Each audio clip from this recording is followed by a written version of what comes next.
శుక్లాంబరధరం విష్ణుం శశివర్ణం చతుర్భుజం ప్రసన్నవదనం ధ్యాయేత్ సర్వవిఘ్నోపశాంతయేత్.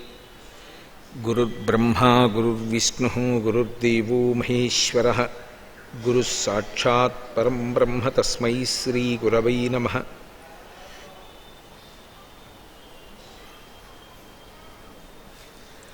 వ్యాసాయ విష్ణురూపాయ వ్యాసరూపాయ విష్ణవే నమో వై బ్రహ్మనిధయే వాసిష్ఠాయ నమో నమః. కూజంతం రామ రామీతి మధురం మధురాక్షరం ఆరుహ్య కవితాశాఖాం వందే వాల్మీకికోకిలం. శ్రుతిస్మృతిపురాణానాం ఆలయం కరుణాలయం నమామి భగవత్పాదశంకరం లోకశంకరం. వాగర్ధావివ సంపృక్తౌ వాగర్ధప్రతిపత్తయే జగతః పితరౌ వందే పార్వతీ పరమేశ్వరౌ. సూక్తిం సమగ్రయతున స్వయమైవ లక్ష్మీః శ్రీరంగరాజమహిషీ మధురైః కటాక్షైః. వైదగ్ధ్యవర్ణగుణగుంభనగౌరవైర్యాం కండూలకర్ణకుహరాः కవయోధయంతి. హైమోర్ధ్వపుండ్రమజహన్మకుటం సునాసం మందస్మితం మకరకుండలచారుగండం. బింబాధరం బహుళదీర్ఘకృపాకటాక్షం శ్రీవేంకటేశముఖమాత్మని సన్నిధత్తాం. విమలపటీ కమలకుటీ పుస్తకరుద్రాక్షసస్తహస్తపుటీ కామాక్షి పక్ష్మలాక్షి కలిత విపంచీ విభాసి వైరించీ. మనోజవం మరుతతుల్యవేగం జితేంద్రియం బుద్ధిమతాం వరిష్టం. వాతాత్మజం వనరయూధముఖ్యం శ్రీరామదూతం శిరసా నమామి. ఆపదామపహర్తారం దాతారం సర్వసంపదాం లోకాభిరామం శ్రీరామం భూయో భూయో నమామ్యహం. హరి ఓం. పరమేశ్వర స్వరూపైన సభకి నమస్కారం. భగవంతుడు కూడా వాహనాన్ని అధిరోహిస్తాడు. మనం ప్రతిరోజు భగవత్ సంబంధమైనటువంటి విశేషంలో చూస్తూ ఉంటాం. ఏదైనా దేవాలయానికి వెడితే అంతరాలయంలో విరాజమానుడైనటువంటి భగవంతుని ఎదురుగుండా ఆయన యొక్క వాహనం ఉంటుంది. ఒక శివాలయంలో దర్శనానికి వెళ్ళారనుకోండి, శివలింగానికి ఎదురుగుండా నందీశ్వరుడు ఉంటాడు. అలాగే ఒక విష్ణువాలయానికి వెళ్ళారనుకోండి, విష్ణు భగవానుని ఎదురుగుండా గరుత్మంతుడు ఉంటాడు. పరదేవత ఆలయానికి వెళ్ళామనుకోండి, అమ్మవారి ఎదురుగుండా సాధారణంగా వ్యాఘ్రవాహనం కానీ సింహవాహనం కానీ ఉంటాయి. మీరు ఏ దేవాలయానికి వెళ్ళినా ఆ దేవాలయంలో పూజలు అందుకునేటటువంటి భగవత్ స్వరూపం అధిరోహించేటటువంటి వాహనం ఆయన ఎదురుగుండా ఉంటుంది. ఇందులో గమనించవలసినటువంటి విషయాలు కొన్ని ఉంటాయి. అసలు భగవంతుడు ఎప్పుడున్నాడో అప్పుడే ఆయనకు ఒక వాహనం కూడా ఉన్నదా అన్నది ఒక ప్రశ్న. ఎందుచేత అంటే యజ్ఞోపవీతము అనేటటువంటిది ఉందనుకోండి, ఏదో సువర్ణ యజ్ఞోపవీతం సమర్పయామి అంటాం. భగవంతుడికి కళ్యాణం చేస్తే ఆ ప్రత్యేకించి యజ్ఞోపవీతం ఇవ్వడం అనేటటువంటిది ఒక గొప్ప ఉపచారం. ఇందులో ఈ యజ్ఞోపవీత సమర్పణంలో యజ్ఞోపవీతం గురించి ఒక విషయం చెప్తారు. యజ్ఞోపవీతం పరమం పవిత్రం ప్రజాపతేర్యత్ సహజం పురస్తాత్ అని. అది కొత్తగా సృష్టించి తీసుకొచ్చి భగవంతుడికి సమర్పించినది కాదు. ప్రజాపతేర్యత్ సహజం పురస్తాత్. ప్రజాపతికి అంటే ఈ సృష్టి కాలమునందే మనందరినీ ఆయన సృష్టించినప్పుడు, ఈ విశ్వమునంతటినీ సృష్టించినప్పుడు ఏ పరమాత్మ కన్నా ముందు ఏ వస్తువు లేదో ఆయనే ముందున్నాడు అని చెప్పుకుంటున్నాము, ఆయనే సనాతనుడు అని మాట్లాడుతున్నాము. ఎవరి గురించి? నిత్యాయ త్రిగుణాత్మనే పరజితే కాత్యాయని శ్రేయసే సత్యాయ అభ్యకుటుంబిని అంటున్నాము. అటువంటి పరమాత్మ ఎప్పుడున్నాడో ఆయన సహజముగా యజ్ఞోపవీతముతో ఉన్నాడు. అందుకే ఆ యజ్ఞోపవీతం పరమం పవిత్రం ప్రజాపతేర్యత్ సహజం పురస్తాత్. ఇది ప్రజాపతికి సహజముగా ఉన్నది. ఆయన ఎంత సహజముగా ఉన్నాడో, ఆయన సృష్టి చెయ్యబడినవాడు ఎలా కాలేదో, అందరికన్నా ముందే ఆయన ఎలా ఉన్నాడో అలాగే యజ్ఞోపవీతము కూడా పరమ సనాతనమై ఉన్నది అని చెప్తారు. కాబట్టి యజ్ఞోపవీతం అనేటటువంటి దాన్ని భగవంతుడు ధరించిన ఆ ధరించినటువంటి ఆ యజ్ఞోపవీతం ఏదైతే ఉందో అది ఆయన వేరొక కాలమునందు ధరించినది కాదు. అలాగే వాహనాన్ని కూడా భగవంతుడు వహింపబడడానికి ప్రారంభంలోనే ఉన్నదా అంటే, నిజానికి భగవంతుని యొక్క తత్వాన్ని పరిశీలనం చేస్తే అసలు భగవంతుడికి వాహనం అనేటటువంటి దాని అవసరం లేదు. వాహనం యొక్క లౌకికమైన ప్రయోజనం ఏమిటి? ఒక చోటు నుంచి ఒక చోటుకి వెళ్ళడానికి శరీరం శ్రమ పొందకుండా ఉపయోగించేటటువంటి సాధనం ఏదున్నదో దాన్ని వాహనము అంటారు. నేను ఎక్కడో ఒక చోట బయలుదేరి ఇవాళ ఈ చిత్తూరు వచ్చాను. ఈ చిత్తూరు నేను భగవంతుడిచ్చినటువంటి నా కాళ్లతో నడిచి వచ్చాననుకోండి, ఇవాళ నేను వచ్చినటువంటి 200 కిలోమీటర్లు నడిచి రావడానికి నాకు కనీసం 10 రోజులు పడుతుంది. 10 రోజుల తర్వాత రాగలను. కానీ ఇవాళ ఉదయం బయలుదేరి మధ్యాహ్నానికి రాగలిగాను అంటే ఏమాత్రం బడలిక పొందకుండా అతి తక్కువ కాలంలో క్షేమంగా ఇక్కడికి రావడానికి కారణం నేను ఒక వాహనాన్ని అధిరోహించి రావడం. ఇప్పుడు వాహనం యొక్క ప్రయోజనం ఏమిటి? నేను ఒక చోటు నుంచి ఒక చోటుకి కదలడానికి, అది కూడా ఒక నియతి వేగంతో నేను అనుకున్న కాలంలో ఒక పరమ ప్రయోజనాన్ని నేను చేకూర్చుకోవడానికి, సాయంకాలం వేళ నేను చెయ్యవలసినటువంటి ప్రవచనానికి కావలసినటువంటి ఆనుకూల్యత కలిగినటువంటి సమయం మించిపోకుండా నన్ను తీసుకొచ్చి దింపడానికి నాకు ఆ వేగంతో వెళ్ళేటటువంటి వాహనం అవసరమైంది. భగవంతుడికి కూడా అలా వెళ్ళడానికి ఒక వాహనం అవసరం అవుతుంది అని నేను అన్నాను అనుకోండి. అప్పుడు భగవంతుని యొక్క తత్వమునందు 2 పరిమితులను నేను ప్రతిపాదన చేసినట్టు అవుతుంది. ఒకటి, ఆయన ఎక్కడో ఉన్నాడు. ఆయన ఎక్కడో ఉన్నాడు కాబట్టి ఆయన బయలుదేరి ఎక్కడికో వెడుతూ ఉండాలి. ఆయనకంటూ ఓ చిరునామా ఉంటుంది. నాకు ఉత్తరం రాస్తే నాకు చిరునామా ఉంటుంది. ఆ చిరునామాకు ఉత్తరం రాస్తే ఆ ఉత్తరం అక్కడికి వస్తూ ఉంటుంది. నేను అక్కడ ఉంటాను కాబట్టి. అప్పుడు భగవంతుడు కూడా ఎక్కడుంటాడు అని అడిగితే ఆయనకు ఒక చిరునామా ఉంటుంది. చిరునామా చెప్తే మీకేం అభ్యంతరం అని మీరు అడగచ్చు. భగవంతుడికి ఒక చిరునామా చెప్పారనుకోండి, ఆయన సర్వవ్యాపకుడు కాడు, ఆయన అంతటా ఉన్నవాడు కాడు అన్న విషయం నిర్ధారణ అవుతోంది. నేను విష్ణు ఎక్కడుంటారు అని అడిగాను అనుకోండి, అడగగానే ఆయన వైకుంఠమునందు మాత్రమే ఉంటాడు అని నేను అన్నాను అనుకోండి, అప్పుడు విష్ణువు అంతటా లేరు, ఒక్క వైకుంఠంలో ఉన్నాడు. ఆయన అక్కడి నుంచి కదిలి వస్తూ ఉంటాడు, వెళ్ళిపోతూ ఉంటాడు. ఇప్పుడు ఇది వేద ప్రమాణమునకు వ్యతిరేకం. నేను ఏది చెప్పినా వేదము యొక్క ప్రమాణమునకు వ్యతిరేకమైనటువంటి మాట ప్రతిపాదించకూడదు. అందుకే దుస్తర్కాస్తు విరమ్యతాం అంటారు శంకరాచార్యుల వారు. ఏది చెప్పినా వేద ప్రమాణమునకు సరిపోయేటట్టుగా మాట్లాడాలి తప్ప వేద ప్రమాణమునకు వ్యతిరేకమైనటువంటి మాట మాట్లాడకూడదు. వేదం ఏం చెప్తోంది? అంతర్బహిష్య తత్సర్వం వ్యాప్య నారాయణ స్థిత అంటోంది. ఎంతగా వ్యాపించాడు అంటే దృశ్యతే శ్రూయతే పివా. నువ్వు ఏది చూస్తున్నావో ఏది వింటున్నావో వాటన్నిటిలోనూ కూడా ఆయన వ్యాపించి ఉన్నాడు. వ్యాపించి ఉన్నాడు అన్నప్పుడు వస్తువుగా కాడు, వస్తువు యొక్క తత్వంగా వ్యాపించి ఉన్నాడు. వస్తువు నందు ఆయన ఉన్నాడు. ఆయన లేని వస్తువు లేదు, కానీ వస్తువు లేకపోయినా ఆయన ఉంటాడు. మీరు అన్న మాట అంత స్పష్టంగా లేదు అని మీరు అంటారేమో. నేను మీకు తీసుకొచ్చి ఒక 10 తులాలు బంగారం ఇచ్చాననుకోండి, మీరు మెడలోకి ఒక హారం, చెవులకు చేయించుకునేటటువంటి కుండలాలు, చేతులకు చేయించుకునేటటువంటి గాజులు, పాదములకు చేయించుకునేటటువంటి మంజీరములు చేయించుకున్నారు. ఇప్పుడు ఆ ఆభరణముల యందేదున్నది? బంగారమే ఉన్నది. ఇప్పుడు ఆభరణములు లేవు, కరిగించేశారు. ఏది ఉంటుంది?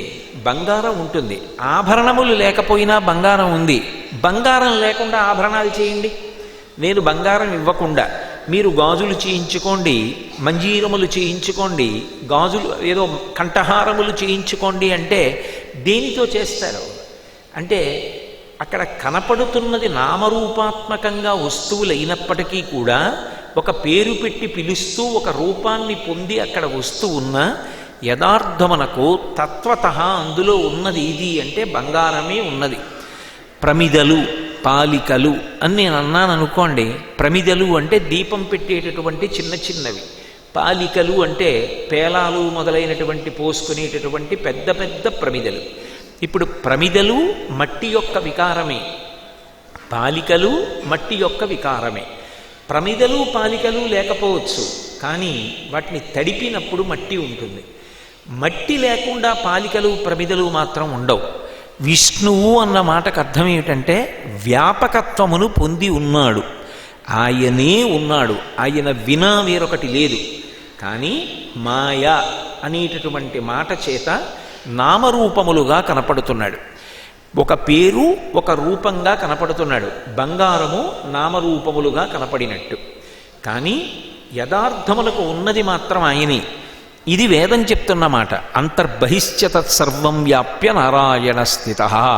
ఇప్పుడు నేను ఆయన వైకుంఠంలో ఉన్నాడు, ఆయన ఎప్పుడైనా రావాలంటే వస్తాడు. కానీ ఆయన కూడా రావాలంటే మరి వేగంగా రావాలి కదా ఒక్కొక్క సమయంలో, అప్పుడు ఆయనకో వాహనం అవసరం అవుతుంది అని నేను అన్నాను అనుకోండి. అప్పుడు ఆయన రాగలిగిన వేగం కన్నా ఆయన అనుకున్నంత వేగంగా తీసుకురావడానికి ఆయనకి ఒక వాహనం ఉండవలసినటువంటి అవసరం ఉంది. ఆ వాహనం కానీ లేకపోతే నిజానికి ఆయన అంత వేగంగా రాలేడు. ఇప్పుడు భగవంతునికి నేను 2 పరిమితులు తీసుకొచ్చాను. ఒకటి, ఆయన అనుకున్న చోటికి వాహనం లేకపోతే వెళ్ళలేడు, ఒకటి. 2, ఆయన అంతటా వ్యాపించి లేడు, ఆయనకు ఒక చిరునామా ఉన్నది. వాహనం అనేటటువంటి విషయాన్ని ప్రస్తావనలోకి తీసుకురాగానే భగవత్ తత్వానికి 2 పరిమితులను తీసుకొచ్చినట్టు అవుతుంది. మరి అయినప్పుడు ఈ వాహనం అనేటటువంటి మాట భగవంతుడికి ఎందుకు వచ్చింది? మరి ఏదో విష్ణువు వైకుంఠంలో ఉంటాడు, శంకరుడు కైలాసంలో ఉంటాడు అని మనం అంటున్నాం కదా.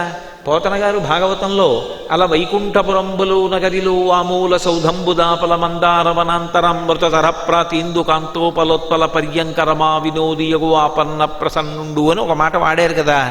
అయినప్పుడు ఎక్కడో వైకుంఠంలో ఉన్నాడన్న మాట వాడారు కదా, పరిగెత్తుకొచ్చాడు కదా.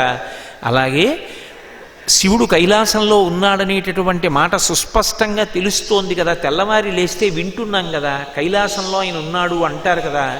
అన్నప్పుడు మరి కైలాసంలో ఉన్నాడని చెప్పిన మాట, వైకుంఠంలో ఉన్నాడని చెప్పిన మాట తప్ప, అంతటా ఉన్నాడన్న మాట తప్ప. ఎందుచేత అంటే వాహనము అన్న మాట వాడేటప్పటికీ ఈ రెండింటిలో ఏదో ఒకటే నిజం అవ్వవలసినటువంటి అవకాశం ఉంటుంది. ఇందులో మీరొక్క విషయాన్ని బాగా గమనించవలసి ఉంటుంది. కైలాసం అనేటటువంటిది కేవలముగా ఏదో ఒక ప్రదేశంగా నిర్ణయింపబడి అక్కడ మాత్రమే ఆయన ఉంటాడు అని చెప్పడానికి వీలైన ప్రదేశము కాదు. కైలాసము అన్న మాటకు అర్థం ఏమిటంటే కేళీ సమూహమునకు కైలాసం అంటారు.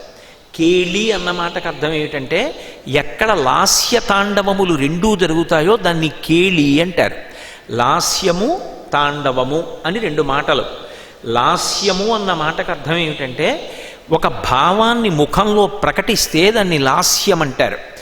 ఒక భావాన్ని ప్రకటించేటప్పుడు దానికి అనుగుణంగా శరీరంలో ఉన్న అంగప్రత్యంగములు కదిలాయనుకోండి, దాన్ని తాండవం అంటారు. ఇప్పుడు ఉదాహరణకి నేను లాస్యము తాండవము అని 2 మాటలు ఉన్నాయి అన్నప్పుడు ఇలా 2 చూపించాను. ఇలా 2 చూపించడం నా శరీరంలో ఒక భంగిమ పట్టాను, 2 ఉంటాయి అని. ఇలా 2 ఉంటాయి అన్నప్పుడు నా ప్రమేయం లేకుండానే నేను 2 వేళ్ళు ఇలా చూపించాను. అంగప్రత్యంగములలో ఒక మార్పు కలిగి లోపల ఉన్న భావాన్ని శరీరంలో ఉన్న ఒక కదలిక ద్వారా అభివ్యక్తం చేస్తే, అంటే లోపల ఉన్నది బయటికి వచ్చినప్పుడు అన్నప్పుడు ఇలా అన్నానా లేదా? అనకుండా ఉండలేను, అందామనంట లేదు, అది వచ్చేస్తుంది అలాగా. అలా నేను ఒక ముద్ర పడితే ఆ ముద్రకు శాస్త్రంలో ఏమని పిలుస్తారంటే తాండవం అంటారు. లాస్యం అంటే ఆ మాట చెప్తున్నప్పుడు నేను పరమప్రసన్నంగా చెప్పా. ఇదే నేను వీరభద్రోత్పత్తో వీరభద్రుడు దక్షయజ్ఞాన్ని ధ్వంసం చేయడమో అటువంటి విషయం గురించి ప్రస్తావన చేస్తున్నాను అనుకోండి, నా కంఠం కొంచెం వ్యగ్రతని పుంజుకుంటుంది. ఆ పద్యాలలో ఉండేటటువంటి భావనని దృష్టిలో పెట్టుకొని ఆ విషయాన్ని చెప్పేటప్పుడు నేను అందులో మమేకమైతే ఆ వీరభద్రుడి యొక్క తాండవం ఎలా ఉంటుందో దానికి అనుగుణంగా నా ముఖంలో వ్యగ్రత కనపడుతుంది. అప్పుడు నా శరీరం కూడా అంత ఆవేశంతో కదులుతుంది. కంఠనాళములు పైకి ఉబుకుతాయి. అది ఆ అభివ్యక్తమైనటువంటి లక్షణం లాస్యం. పైన కదిలినటువంటి శరీరావయవములు తాండవం. ఇది ఒక్కొక్కసారి మన వలననే మనలో ఉన్న భావన వలనే కలకక్కర్లేదు, బయట వాటి వలన పొందిన భావన వలన కూడా లాస్యతాండవములు ఉంటాయి. మీరు ఎప్పుడూ సముద్రం చూడలేదనుకోండి, అయ్యా సముద్రం ఎలా ఉంటుందో నాకు చూపించండి అని అడిగారు. నేను మిమ్మల్ని విశాఖపట్నం తీసుకెళ్ళి సముద్రం దగ్గరికి తీసుకెడతానండి అని, ఓహో మీకు ఇక్కడికి పోనీ చెన్నై దగ్గర కాబట్టి చెన్నై తీసుకెళ్ళి మీకు సముద్రం చూపిస్తానండి అని దగ్గరలో, అంటే ఇంకా సముద్రానికి చాలా దగ్గరగా మీరు వచ్చేసారనేటప్పుడే మీ కళ్ళకి గంతలు కట్టి సముద్రపుటొడ్డుకి తీసుకెళ్ళి నించోపెట్టి అకస్మాత్తుగా నేను కళ్ళకి కట్టినటువంటి గంతలు విప్పేసి అదిగో సముద్రం చూడండి అన్నాను అనుకోండి, అంత నీరు, అగాధం, అన్ని కెరటాలు, ఆ ఘోష, ఆ గాంభీర్యం పూర్వం జీవితంలో మీరు చూడలేదు. ఇప్పుడు ఒక్కసారి కళ్ళు తెరిచి దాన్ని చూసేటప్పటికీ తీసుకెళ్ళిన నా వంక మీరు చూడరు, ఆ సముద్రం వంక చూసి నిశ్చేష్టులైపోయి ఒక ఉద్విగ్నతని పొందుతారు. ఇప్పుడు ఆ ఉద్విగ్నత భావము దేని వలన కలిగింది? మీరు చూసినటువంటి సముద్రము వలన కలిగింది. ఇప్పుడు తాండవము సముద్రముదైతే లాస్యము మీదయింది. ఇలా ఈ ప్రపంచమంతా లాస్య తాండవముల చేత నిండిపోయి ఉంటుంది. నేను ఇప్పుడు మాట్లాడుతుంటే కదులుతూ ఉంటాను, మీరు కదలరు. కదలకుండా మీరు అలా చెవులు దొప్పలు చేసుకుని జుర్రుకుంటూ కూర్చున్నారు. అది ఒక రకమైన లాస్యం. కదులుతూ చెప్పడం నా లాస్య తాండవాలు. ఒకడు నవ్వుతున్నాడు అనుకోండి, ఆయన లాస్య తాండవాలు వేరు. ఒకడు కోపంగా ఉన్నాడనుకోండి, వేలు ఊపుతూ కదిలేటటువంటి లాస్య తాండవాలు వేరు. ఒకడు సంతోషంగా ఉన్నాడనుకోండి, ఆయన లాస్య తాండవాలు వేరు. రకరకములైనటువంటి లాస్య తాండవములతో ఈ సృష్టి అంతా నిండిపోయి ఉంటుంది. ఈ లాస్యము పార్వతీదేవి, తాండవము పరమశివుడు. అంటే లోపల ఆయన ఉన్నాడు కాబట్టి భావము కానీ కదలిక కానీ ఈ రెండూ కలుగుతున్నాయి. ఈ రెండూ కలిగినటువంటిది ఎక్కడ ఉన్నదో అదే కైలాసం అయినప్పుడు సభాభ్య సభాపతిభ్యశ్చ ఓ నమో నమో అంటుంది రుద్రాధ్యాయం. సభ, సభాపతి ఇద్దరూ కలిస్తే అదే కైలాసం, అదే శివస్వరూపం. ఇప్పుడు కైలాసము లేనిది, కైలాసము కానిది ఎక్కడుంది నాకు చెప్పండి? పైకి జీవులు కనపడుతూ ఉంటారు, పైకి మనుష్యులు కనపడుతూ ఉంటారు, కానీ లాస్యతాండవముల ద్వారా వాళ్ళ వాళ్ళ భావాలు ప్రకటనమవుతూ ఉంటాయి. అయినప్పుడు ఈ కేళీ సమాహార స్వరూపంగా అంతటా శంకరుడున్నాడు. ఆయన లేని ప్రదేశమేం లేదు. శివుడు అంటే అంతటా నిండిపోయి ఉంటాడు. మరి కంటికి ఎందుకంటే కనపడడం? అంటే నెయ్యి ఎక్కడుంది? పాలలోనే ఉంది. పాలలో ఉన్న నెయ్యి మీకు కనపడుతుందా? పాలు తీసుకురావాలి, వాటిని బాగా కాచాలి, అవి పైకి పొంగుతున్నప్పుడు కాసిని నీళ్లు చేర్చి మళ్ళీ వెనక్కి వెళ్ళేటట్టు చెయ్యాలి, గిన్నె తీసి పక్కన పెట్టాలి, ఎర్రటి తట్టు కట్టిన తరువాత పెరుగు చేర్చాలి, కదపకుండా కొన్ని గంటలు ఉంచాలి, పెరుగైన తరువాత అందులో కవ్వం దింపాలి, గిన్నె కదిలిపోకుండా జాగ్రత్తగా కవ్వంతో పెరుగుని చిలకాలి, చిరికిన తరువాత అది మజ్జిగవ్వాలి, మజ్జిగలోంచి వెన్న పైకి రావాలి, పైకి వచ్చిన వెన్న తీసి గిన్నెలో పెట్టాలి, గిన్నె తీసుకెళ్ళి పొయ్యి మీద పెట్టి ఇప్పుడు వెన్న కాస్తే వెన్నలోంచి నెయ్యి వచ్చింది. ఇప్పుడు వచ్చిన నెయ్యి పాలలో కన్నా భిన్నంగా ఉందా? పాలలో ఉన్న నెయ్యే ఇప్పుడు పైకి వచ్చింది. కానీ పాలలో ఉన్న నెయ్యి చూడ్డానికి కంటికి కనపడుతోందా? నువ్వు కొంత పరిశ్రమ చేస్తే కనపడుతుంది. విశ్వేశ్వరుడు ఎక్కడ కనపడతాడు? విశ్వమునందే కనపడతాడు. బంగారం ఎక్కడ కనపడుతుంది? నగలలోనే కనపడుతుంది. మట్టి ఎక్కడ కనపడుతుంది? పాలికలు ప్రమిదలలోనే కనపడింది. శివుడు ఎక్కడ కనపడతాడు? విశ్వనాథుడైనటువంటి వాడు, విశ్వేశ్వరుడైన వాడు విశ్వమునందే కనపడతాడు. చూడగలిగిన జ్ఞానం ఆవిర్భవించిన తరువాత కొంత పరిశ్రమ చేస్తే పాలలో నెయ్యి పైకి ఎలా వచ్చిందో అలాగే కొంత సాధన చేస్తే ఈ విశ్వమునందు విశ్వనాథుడు కనపడతాడు. ఆ విశ్వనాథుడు ఎప్పుడు కనపడ్డాడో అప్పుడు వీడికి పశువు కాడు, జీవుడు కాడు, వీడు విశ్వనాథుడే అయినాడు. అందుకే ఎవడు బ్రహ్మమును తెలుసుకున్నాడో వాడు బ్రహ్మమగుచున్నాడు అంది వేదం. బ్రహ్మవిత్ బ్రహ్మైవ భవతి. బ్రహ్మమును తెలుసుకున్నవాడు బ్రహ్మమే అగుచున్నాడు. కాబట్టి ఇప్పుడు శివుడు ఎక్కడున్నాడు? అంతటా ఉన్నాడు. ఇప్పుడు కైలాసం అనేటటువంటిది యథార్థమునకు అంతటా విస్తరించి ఉన్నది.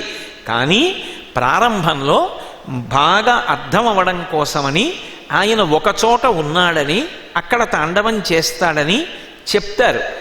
మొత్తం మూలశక్తిగా ఒక చోట ఆవిర్భవించి స్థూల స్వరూపంతో ఆయన అందరి యొక్క మొరలు వింటూ దర్శనమిచ్చినప్పుడు అందరూ చూడడానికి వీలుగా ఒక రూపాన్ని పొంది చరించాలనుకున్నప్పుడు ఒక ప్రదేశాన్ని ఎంచుకోవచ్చు. అది ఆయన ఇష్టం. ఎందుకంటే వేదమే అంగీకరించింది, అజాయమానో బహుధా విజాయతే అంది. అసలు ఒక రూపాన్ని పొందవలసిన అవసరం లేనివాడు, ఒకలా పుట్టవలసిన అవసరం లేనివాడు అనేక రూపములను పొందుతున్నాడు. అలా పొందుతున్నాడు అంటే దానికి కారణం కేవలము ధర్మాన్ని నిలబెట్టడం కోసం. అలాగే వైకుంఠము అనేటటువంటి మాటకి అర్థం నిజానికి మన మొరలు తిన్నగా వెళ్ళి ఆయనకి ప్రత్యక్షంగా చెప్పడానికి అవకాశము లేనిది. ఈ భూదేవి ఉందనుకోండి, ఆవిడ ఎప్పుడూ ఒక సమస్యని లెక్క పెట్టుకుంటూ ఉంటుంది. నేను ఈ బరువు మొయ్యలేకపోతున్నాను అంటుంది ఒక్కొక్కసారి. ఈ బరువు మొయ్యలేకపోతున్నాను అంటే ఒకనాడు ఆవిడ మొయ్యగలిగినంత బరువు, ఒకనాడు ఆవిడ మొయ్యలేనంత బరువు అని రెండు రకాలైన బరువులు ఉంటాయా? ఉండవు. యథార్థమునకు భగవంతుడు చెప్పినట్టుగా బ్రతకకుండా ఆయన ఎలా బ్రతకద్దన్నాడో అలా బ్రతకడమే ఆయనకి బరువు అయిపోవడం. ఇప్పుడు నాకు ఆనుకూల్యత, నాకు ఒక ఆయన పక్కనుంటే ఎంతో సంతోషంగా ఉంటుంది. అమ్మయ్య మీరు ఉండండి కాసేపు అంటాను. ఒక్కొక్కడిని చూస్తే చీకాకు పుడుతుంది, వీడు ఎంత తొందరగా ఇక్కడి నుంచి వెళ్ళిపోతే అంత హాయిగా ఉంటుంది అనిపిస్తుంది. ఎందుకు అనిపించింది? ఈయన పట్ల ఆనుకూల్యత ఎందుకు, ఆయన ఎందుకు ప్రతికూలత ఎందుకు అంటే మనసిరిగి ప్రవర్తిస్తాడు ఆయన, అందుకని ఆదరిస్తారు. ఈయన తన ఇష్టం వచ్చినట్టు ప్రవర్తించి తన ఇచ్చ వచ్చినట్టు ప్రవర్తించిన ప్రవర్తనకి అనుగుణంగా నేను లోబడాలని కోరుకుంటాడు. అది నాకు ఇచ్చగించలేదనుకోండి, నాకు ప్రతికూలత ఏర్పడుతుంది. అప్పుడు నాకు బరువు అవుతాడు ఆయన. నేను ఎత్తుకున్నానని కాదు, నాకు మనసులో అయిష్టత ఏర్పడింది. భూదేవికి ఎప్పుడు బరువు అంటే ఏదో 80 కేజీలు 90 కేజీలు అని బరువు కాదు. భగవంతుడు చెప్పినట్టుగా కాకుండా నా ఇష్టం వచ్చినట్టు బ్రతుకుతానని బ్రతుకుతున్న వాళ్ళు ఎక్కువైపోతే ఆవిడికి బరువుగా అనిపిస్తుంది. అప్పుడు ఆవిడ విష్ణువుతో మొరపెట్టుకుంటుంది. ఆయన స్థితికార శక్తి. అయ్యా మీరు వచ్చి రక్షణ చెయ్యండి అని అడుగుతుంది. అంటే ఇంతమంది ఉంటారని కాదు, ఉన్నది ఒక్కటే పదార్థం స్థితి చేసినప్పుడు విష్ణువుగా ప్రకాశిస్తుంది. 3 మూర్తులకును 3 లోకములకు 3 కాలములకు మూలమగుచు భేదమగుచు తుదిక భేదమయ్యొప్పారు బ్రహ్మమనగనీవే పాలనయనా అని. ఉన్న ఒక్క పదార్థమే సృష్టి చేసినప్పుడు బ్రహ్మ, స్థితి చేసినప్పుడు విష్ణువు, లయ చేసినప్పుడు మహేశ్వరుడిగా ప్రకాశిస్తుంది. కాబట్టి అయ్యా మీరు రండి, అవతారం తీసుకుని నన్ను కాపాడండి అని చెప్తుంది. అప్పుడు ఆవిడ బయలుదేరి వెళ్ళకుండా ఆయన తొందరగా వినాలంటే ఏ రూపంతో చెప్తే వింటాడు అంటే గోవు బాధపడితే ఆయన అంగీకరించాడు. అందుకే భూమి గోరూపాన్ని పొందుతుంది. మీరు ఎప్పుడైనా పౌరాణిక వాంగ్మయాన్ని పరిశీలించండి, ఈ భూమి ధేను రూపాన్ని పొందుతుంది, ఆవు రూపాన్ని పొంది మొరపెడుతుంది. పెట్టగానే ఆయన వింటాడు. ఏమైంది అని అడుగుతాడు. ఎందుచేత గో సంరక్షణ యందు విష్ణు భగవానుడికి అంత మక్కువ కనుక ఆమె గోరూపాన్ని ధరించి పెద్ద ఆర్తితో కేక పెట్టగానే వింటాడు. అంటే ఇప్పుడు మొర వెళ్ళిన తరువాత ఆయన సాకార దర్శనం ఇవ్వవచ్చు, ఇవ్వకుండా ఒక్కొక్కసారి అశరీరవాణిగా వినపడి మీరెవ్వరూ బెంగ పెట్టుకోక్కర్లేదు, నేను జోక్యం చేసుకుంటానంటాడు. మీరు పురాణాలు జాగ్రత్తగా పరిశీలిస్తే అన్ని వేళలా దర్శనమిచ్చి మాట్లాడ్డు, ఆయన వాక్కు వినపడుతుంది అంతే. అందుకే ఒక్కొక్కసారి మొరవెడుతుందని చెప్పడం కూడా కష్టం. కానీ ఆవు రూపంలో భూమి మొరపెట్టినప్పుడు మాత్రం ఆయన చెవిన పడిపోతుంది. పరమభక్తితో మూలిగింది ఆయన చెవిన పడుతుంది. భక్తి లేకుండా వేసిన పెద్ద కేక ఆయన చెవిన పడుతుందని చెప్పడం కష్టం. అందుకే రామకృష్ణ పరమహంస ఒక చమత్కారమైన మాట అన్నారు. అసలు భగవంతుడి యొక్క వినికిడి శక్తి ఎంత అని అడిగాడు ఒక శిష్యుడు. ఆయన అన్నారు, ఒక పని చేయి, నీ ఇంట్లో కాస్త పంచదార చల్లు, చీమలు వచ్చి తినడం మొదలు పెడతాయి. అన్ని చీమలలోనూ అతి చిన్న చీమగా నీకేదనిపించిందో దాన్ని జాగ్రత్తగా పట్టుకో, అది చచ్చిపోకుండా ఒడుపుగా పట్టుకొని కంసాలి దగ్గరికి తీసుకెళ్ళు, దాని కాళ్ళకి గజ్జెల పట్టాలు చేయించు, దాని కాళ్ళకి గజ్జెల పట్టాలు కట్టి విడిచిపెట్టు. అది నడుస్తున్నప్పుడు దాని కాళ్ళకి కట్టిన గజ్జెల పట్టాలలోంచి వచ్చినటువంటి చప్పుళ్ళు వినగలిగినంత వినికిడి శక్తి ఉన్నవాడు చాలా. అంటే ఆ భక్తి ఉండాలి. కానీ ఇక్కడ కుయ్ అన్నా కూడా ఆయన వినగలడు. గజేంద్రుడు ప్రాణం పోయే ముందు కుయ్యి అంటే భగవంతుడు వినలా. ఆయన వినడానికి నేను ఎంత గట్టిగా మాట్లాడాలి అన్న మాట అర్థమే లేని ఆయన హృదయ గుహ యందు ఉంటాడు. ఆయన లేనిది లేదు, అంతటా ఉంటాడు. కాబట్టి ఆ భక్తి ఉండాలి. అందుకే శంకరాచార్యులు వారు సౌందర్యలహరి చేస్తూ సకృన్నత్వా నత్వా అంటారు. ఆ భక్తి కలిగిన వాడు ఎంతసేపు పూజ చేయాలి, ఎన్ని నమస్కారాలు పెట్టాలి అంటే దానికే నియమం లేదు. ఒక నమస్కారం చేసినా సరే సత్పురుషుడైన వాడు చేసిన ఒక్క నమస్కారానికైనా భగవంతుడు ప్రతిస్పందిస్తాడు ఎప్పుడు ఆ హృదయ సంస్కారం ఉంటే. కాబట్టి ఇప్పుడు విష్ణువు వైకుంఠమునందున్నాడు అన్న మాటకు అర్థం ఆయన మొర విని ఒక రూపంతో కనపడితే అవతల వారికి ఆర్తి తీరుతుందనుకుంటే సాధారణంగా కనపడడానికి ఉపయోగించేటటువంటి ఒక ప్రదేశం. అంతేకాని ఆయన అక్కడే ఉంటాడండి అంటే అది వేదవాక్కునకు విరుద్ధమవుతుంది. శంకరుడు కైలాసమునందే ఉంటాడండి అంటే అది అగ్నిముఖంబు పరాపరాత్మకమాత్మ కాలంబు గతి రత్నగర్భ పదము శ్వశనంబు నీయూర్పు రసన జలేశుండు దిశలు కర్ణంబులు దివము నాభి సూర్యుండు కన్నులు శుక్లంబు సలిలంబు జఠరంబు జలదులు చెదలు శరము సర్వౌషధులు రోమచిలయము సైద్యంబు లద్రులు మానసం అమృతకరుండు ఛందములు ధాతువులు ధర్మ సమితి హృదయం ఆస్య పంచకము ప్రషదాహ్వయంబైన నీరూపు సరసత్వమై శివాఖ్యై పరంజ్యోతి అయ్యొప్పు ఆద్యమగుచు అన్నటువంటి మాటకి వ్యతిరేకమవుతుంది. కాబట్టి ఆయన ఎప్పుడూ ఉన్నాడు, అంతటా ఉంటాడు. మరి వాహనం ఎందుకు? ఇది సమస్య. ఒకనాడు ప్రహ్లాదుడు ఎక్కడున్నాడు భగవానుడు అని అడిగాడు హిరణ్యకశిపుడు. ఇందుగలడందులేడని సందేహము వలదు చక్రి సర్వోపగతుండెందెందు వెదగి చూచిన అందందేగలడు దానవాగ్రణి వింటే అన్నాడు. ఇక్కడ అక్కడ అని చెప్పకయా, నువ్వు ఇక చూడాలన్న కన్నుండాలి తప్ప అంతటా ఉన్నాడు అన్నాడు. మంచిదే, అంతటా ఉన్నాడు అంటున్నావు కదా, అంతటా ఉన్నవాడైతే నేను నా చూపుడు వేలు ఎక్కడ చూపిస్తే అక్కడి నుంచి వస్తాడా అన్నాడు. వస్తాడు అన్నాడు. ఇప్పుడు భక్తుడి యొక్క మాట నిజమవ్వాలి. హిరణ్యకశిపుణ్ణి చంపడం ప్రధానం కాదు, భక్తుడి మాట నిజం చెయ్యడం ప్రధానం. అందుకే హిరణ్యకశిపుడు ఇలా చెయ్యెత్తాడు. ఏమో ఎక్కడ ఆగుతుందో, ఎక్కడ అయినా ఇద్దరు భక్తుల మాట నిజం చెయ్యాలి. ఒకటి బ్రహ్మగారు ఇచ్చిన మాట నిజం చెయ్యాలి. బ్రహ్మగారు వరం ఇచ్చారు హిరణ్యకశిపునికి. ఏమని? ఏదో రాత్రి కాదు పగల కాదు, ప్రాణమున్నది కాదు ప్రాణం లేనిది కాదు, నరుడు కాదు మృగం కాదు యక్షుడు కాదు గంధర్వులు కాదు కిందరులు కాదు కింపురుషులు కాదు, ఆయుధంతో కాదు పావులతో కాదు, ఇంట్లో కాదు బయట కాదు, దేంతోనూ చచ్చిపోనన్నాడు. ఇన్నిటికీ మినహాయింపుగా వస్తే బ్రహ్మగారి మాట నిలబెట్టినట్టు. అంతటా ఉన్నాడని ప్రహ్లాదుడు అంటున్నాడు కాబట్టి హిరణ్యకశిపుడి వేలు ఎక్కడాగితే అక్కడి నుంచి రావాలి. ఇప్పుడు పరీక్ష ఎవరికి? నిజానికి శ్రీ మహావిష్ణువుకి. ఎందుకని అంటే భక్తుడి మాట నిలబడాలి. అందుకే హరి సర్వాకృతులంకలండనుచు ప్రహ్లాదుండు భాషింప ఎందును లేడు లేడునుచు దైత్యుండు తర్జింప శ్రీనరసింహాకృతి దాల్చనచ్యుతుడు నానాజంగమస్థావరోత్కర గర్భంబుల అన్ని దేశములను దండ ప్రభావంబునన్. ఈ బ్రహ్మాండమంతా కూడా ఒక నరసింహమైపోయి ఎక్కడ వేలాగితే అక్కడి నుంచి రావడానికి సిద్ధపడ్డాడు. ఇప్పుడు అలా రావడానికి సిద్ధపడ్డాడు, అలా వచ్చాడు అంటే ఆయన అంతటా ఉన్నాడు అనేటటువంటిది పరమసత్యం. మరి అంతటా ఉన్నవాడికి ఇక వాహనం ఎందుకు? నేను కాకినాడ చిత్తూరు అన్ని చోట్ల వ్యాపించిపోయి ఉన్నాను అనుకోండి, సాయంకాలం 6:30 అయ్యేటప్పటికీ కోటేశ్వరరావు అనేటప్పటికీ మైకులోంచే బయటకు వచ్చి మాట్లాడచ్చు కదా. ఇంకా మళ్ళీ నేను ఎక్కడో కాకినాడ నుంచి రావడం, నెల్లూరు నుంచి రావడం, నరసరావుపేట నుంచి రావడం, ఈ మాటలు ఉండవు. నేను అలా అంతటా వ్యాపించిన వాణ్ణి కాను కాబట్టే, ఒక శరీరంతో ఒక పరిమితమైనటువంటి రూపంలో ఉన్నవాణ్ణి కాబట్టే ఒక చోటు నుంచి ఒక చోటికి రావడానికి ఒక వాహనం ఎక్కా. మరి భగవంతుడు అంతటా వ్యాపించి ఉన్నవాడైతే అసలు వాహనం ఎందుకు ఎక్కుతున్నాడు? ఆయన వాహనం ఎక్కి రావడం ఎందుకు? ఈ వాహన సేవలు ఎందుకు? ఈ వాహనాలు పట్టు మనమేమో తిరుగుతూ ఉండడం, భజనలు చేస్తూ ఉండడం, కోలాటాలాడుతూ ఉండడం, అదిగో వాహనం మీద వెళ్ళిపోతున్నాడని ప్రత్యక్ష వ్యాఖ్యానాలు, మనందరం సంతోషపడిపోతూ ఉండడం. మరి దేవాలయాలకి వెడితేనేమో దేవాలయంలో స్వామివారి ఎదురుగుండా ఓ వాహనం పెడుతుండడం, అబ్బో ఆయనకి నమస్కారం చేయాలండి ఆయన స్వామివారి వాహనం అండి అంటూ ఉండడం. ఏమిటి ఇదంతా?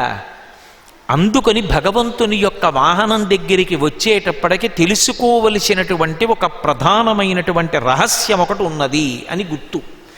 ఎందుచేత అంటే ఆయన వాహనము మొట్టమొదటి నుంచి ఉంది. భగవంతుడు ఎప్పుడు ఉన్నాడో అప్పుడే వాహనం ఉన్నది, యజ్ఞోపవీతంలా అని నేను అన్నాను అనుకోండి, అది భగవత్ తత్వమునకు విరుద్ధము. అలా ఉండకూడదు. మరి అలా అయితే అసలు ఈ వాహనాలని భగవంతుడు ఎప్పుడు స్వీకరించాడు, ఎందుకు స్వీకరించాడు? అలా స్వీకరించడం ద్వారా మనకి ఏం చెప్పాలనుకుంటున్నాడు? ఎందుకు ఆ వాహనాన్ని స్వీకరించి ఆ వాహనానికి కూడా దేవాలయంలో ఆగమంలో ఒక స్థానాన్ని ఇచ్చాడు? ఈ విషయాలు నిజానికి తెలుసుకోవడం, వాహన సేవ చెయ్యడం ద్వారా మనం భగవంతుని యొక్క అనుగ్రహానికి పాత్రులం అవ్వడానికి కారణమవుతుంది. రెండు, మీరు ఒకటి ఎప్పుడైనా ఆలోచించండి, ఒక వ్యక్తి వాహనం మీద వెడుతున్నాడు అంటే అతన్ని మొయ్యగలిగినటువంటి సమర్థత వాహనానికి ఉండాలి. అతన్ని మోయగలిగిన సమర్థత వాహనానికి లేదనుకోండి, ఆ వాహనం ఎప్పుడూ ఆయన్ని తీసుకెళ్ళలేదు. ఉదాహరణకి నేనే ఓ 3 కేజీలు బరువు ఉండే ఓ ప్లాస్టిక్ సైకిల్ ఎక్కి కూర్చుని, లేకపోతే ఓ 10 కేజీలు బరువు ఉండేటటువంటి ఓ ప్లాస్టిక్ కార్ ఎక్కి కూర్చుని, ఓ 70 కేజీలు బరువున్న నేను ఓ 3 గంటల్లో నెల్లూరు నుంచి చిత్తూరు వెళ్ళాలన్నాను అనుకోండి, ఇంతోటి ప్లాస్టిక్ కార్ ఎడుతుందా? 5 అడుగులు వేయకుండా 10 ముక్కలు అవుతుంది. అది అయినప్పుడు నా బరువుకి తగినట్టుగా నన్ను తీసుకెళ్ళాలి అంటే నాకన్నా బాగా బరువు అయినదై ఉండాలి, నాకన్నా పెద్దదైనదై ఉండాలి. అది మొదటి నియమం.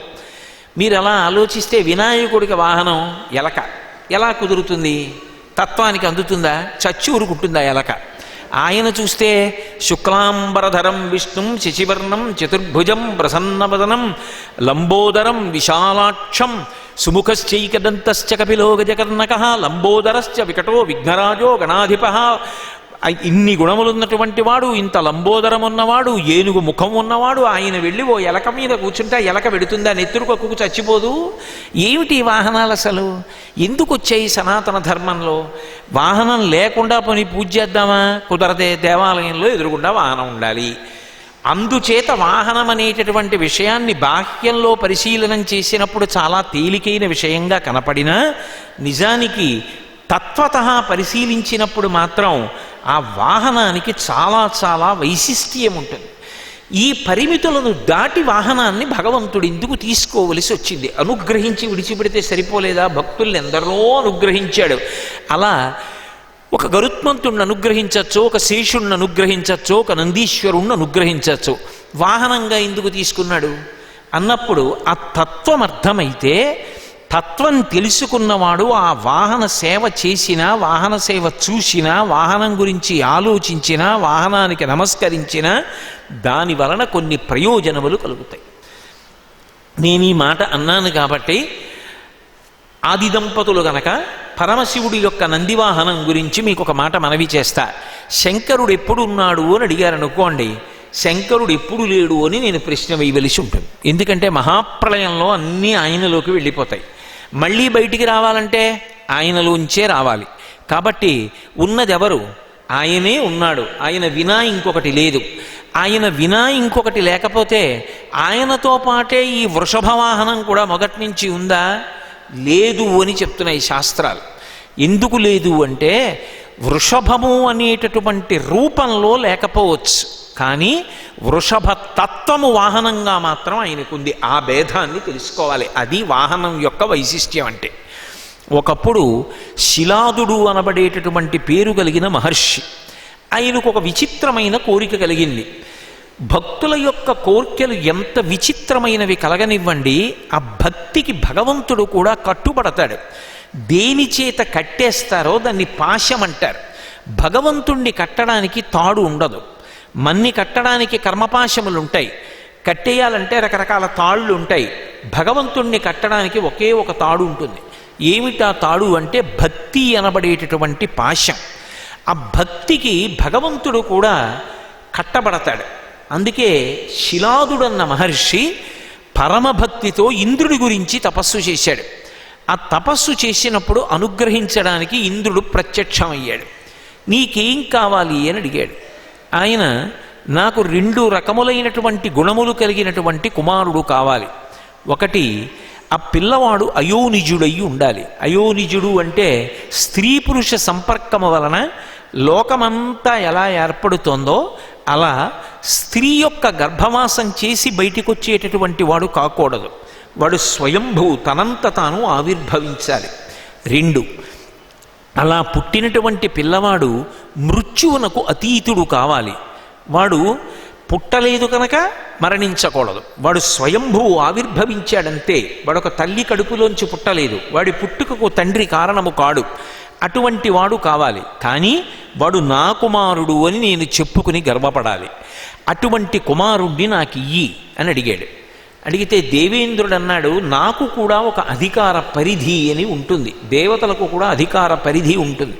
ఏదో ఓ తహసీల్దార్ గారు అన్నారనుకోండి, ఆయనకో అధికార పరిధి ఉంటుంది. కాదండి ఆర్డీఓ గారు అన్నారనుకోండి, ఆయనకో పరిధి ఉంటుంది. కలెక్టర్ గారు అన్నారనుకోండి, ఆయనకో పరిధి ఉంటుంది. ఎవరికైనా ఒక పరిధి ఉంటుంది. పరిధి దాటి వ్యవహరించడం ఆ అధికారికి సాధ్యం కాదు. అలాగే నాకు కూడా ఒక అధికార పరిధి ఉంది. నువ్వు 2 కోరికలు కోరుతున్నావు ఏకకాలంలో. ఒకటి అయోనిజుడు కావాలి అని అడుగుతున్నావు, రెండవది మృత్యురహితుడు కావాలి అని అడుగుతున్నావు. అటువంటి పిల్లవాణ్ణి ఇవ్వగలగడం నా శక్తి సరిపోయేటటువంటి విషయంగా నాకు కనపడదు, నేను ఇవ్వలేను.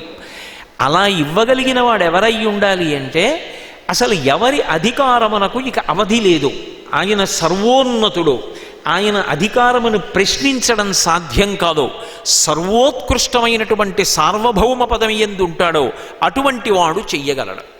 ఎవరైనా అంటే మనం తెల్లవారి లేస్తే అంటాం, శ్రీశైలే స్వర్ణశృంగే మణిగణ రచితే కల్పవృక్షాళిశీతే స్ఫీతే సవర్ణరత్న స్ఫురిత నవగృహే దివ్యపీఠే సుబార్హ్యే ఆసీన సోమచూఢ సకరుణనయన సంగన స్మేరవక్త్ర శంభుశ్రీ భ్రమరీశ ప్రకటిత విభవో దేవతా సార్వభౌమా అంటారు. దేవతా సార్వభౌముడు.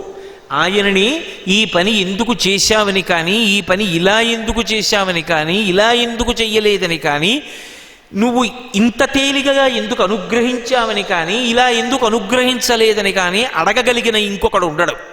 అంత విస్తృతాధికారమును పొందినవాడెవరో వాడు సార్వభౌమ పదాన్ని పొందినవాడు. అటువంటి వాడు పరమశివుడు. కాబట్టి సర్వేశ్వరో మహాదేవ సతీం పుత్రాం ప్రదిశ్యామి. ఆయన ఉన్నాడే సర్వేశ్వరుడైనటువంటి మహాదేవుడు, ఆయన ఒక్కడే నీవు కోరుకున్నటువంటి రీతిలో అయోనిజుడైనటువంటి వాడు, మృత్యురహితుడైనటువంటి వాడు, ఈ 2 రకములైనటువంటి లక్షణములు కలిగినటువంటి పిల్లవాణ్ణి నీకు ఇవ్వగలిగినటువంటి వాడై ఉంటాడు. కాబట్టి సతీం పుత్రా ప్రదాస్యతి, నీకు ఇవ్వగలిగిన వాడు ఆయన కనుక ఆయన గురించి తపస్సు చేయి. ఇప్పుడు మళ్ళీ ఆయన భక్తి, ఆయన యొక్క ధృతి, ఆయన పట్టుదల అటువంటివి. కాబట్టి శిలాదుడు బయలుదేరి పరమశివుడి గురించి తపించాడు. పరమశివుడు ప్రత్యక్షమయ్యాడు. ఆయనకి అసలు భగవంతుడు ప్రత్యక్షమైన స్మృతి కలగలేదు. ఎముకలు మాత్రమే మిగిలి క్రిమికీటకాదులు శరీరంలో ఉన్న సప్త ధాతువులను తినేశాయి. తపస్సు యొక్క తీవ్రమైనటువంటి లక్షణంగా శంకరాచార్యులు వారు యోగతారావళిలో చెప్తారు. శ్రీశైల శృంగకు హరేషు కదోపలప్స్యే గాత్రం యదామ మలతాః పరివేష్టయంతి కర్ణే యదాహ విరచయంతి ఖగాశ్చ నీడాస్ అంటారు. శ్రీశైలం గుహలో తపస్సులో అలా మనసు అంతర్ముఖత్వాన్ని పొందుతుంది అని. అలా ఒకే విషయం మీద మనస్సు, వాక్కు, కాయము ఏకీకృతమైపోయి దేని గురించి ధ్యానం చేస్తున్నారో దాని కింద మారిపోయి ఇక బాహ్యంలో ఇంద్రియాలు, మనసు, బుద్ధి ఏమీ పని చేయకుండా స్థాణువైపోతే మొట్టమొదట లోకంలో ఏది నమ్ముతుంది అంటే మొక్క నమ్ముతుంది. మొక్క నమ్మితే తప్ప మిగిలిన ప్రాణులు నమ్మవు. నేను కదలకుండా ఓ 4 రోజులు అలా కూర్చున్నాను అనుకోండి, ఓ బఠానీ తీగ ఇలా దగ్గరికి వచ్చి అక్కడే విత్తనం పెట్టాను, బఠానీ తీగ తొందరగా ఎదుగుతుంది. ఇలా వచ్చి నన్ను చూసి చుట్టుకోదు, నాకు ఏ చిటికిన వేలుకో బొటన వేలుకో చుట్టదు. చుట్టకుండా వీడు మనుష్యుడు కదిలిపోతాడని పక్కకెళ్ళి చిన్న బెడ్డ ఉంటే బెడ్డని చుడుతుంది, ఆ పక్కన పుల్ల ముక్కుంటే దాన్ని చుడుతుంది. ఎందుకని? వీడు కదిలిపోతాడని దానికి తెలుసు, నన్ను చుట్టుకోదు. కానీ మొట్టమొదట ఏవి నమ్ముతాయంటే తీగలు నమ్ముతాయి. వీడు ఇక కదలడు, వీడు తపస్సమాధిలో ఉన్నాడు. ఇక వీడికి కదలిక ఉండదు అని తీగలు నమ్మి అల్లుకోవడం మొదలు పెడతాయి.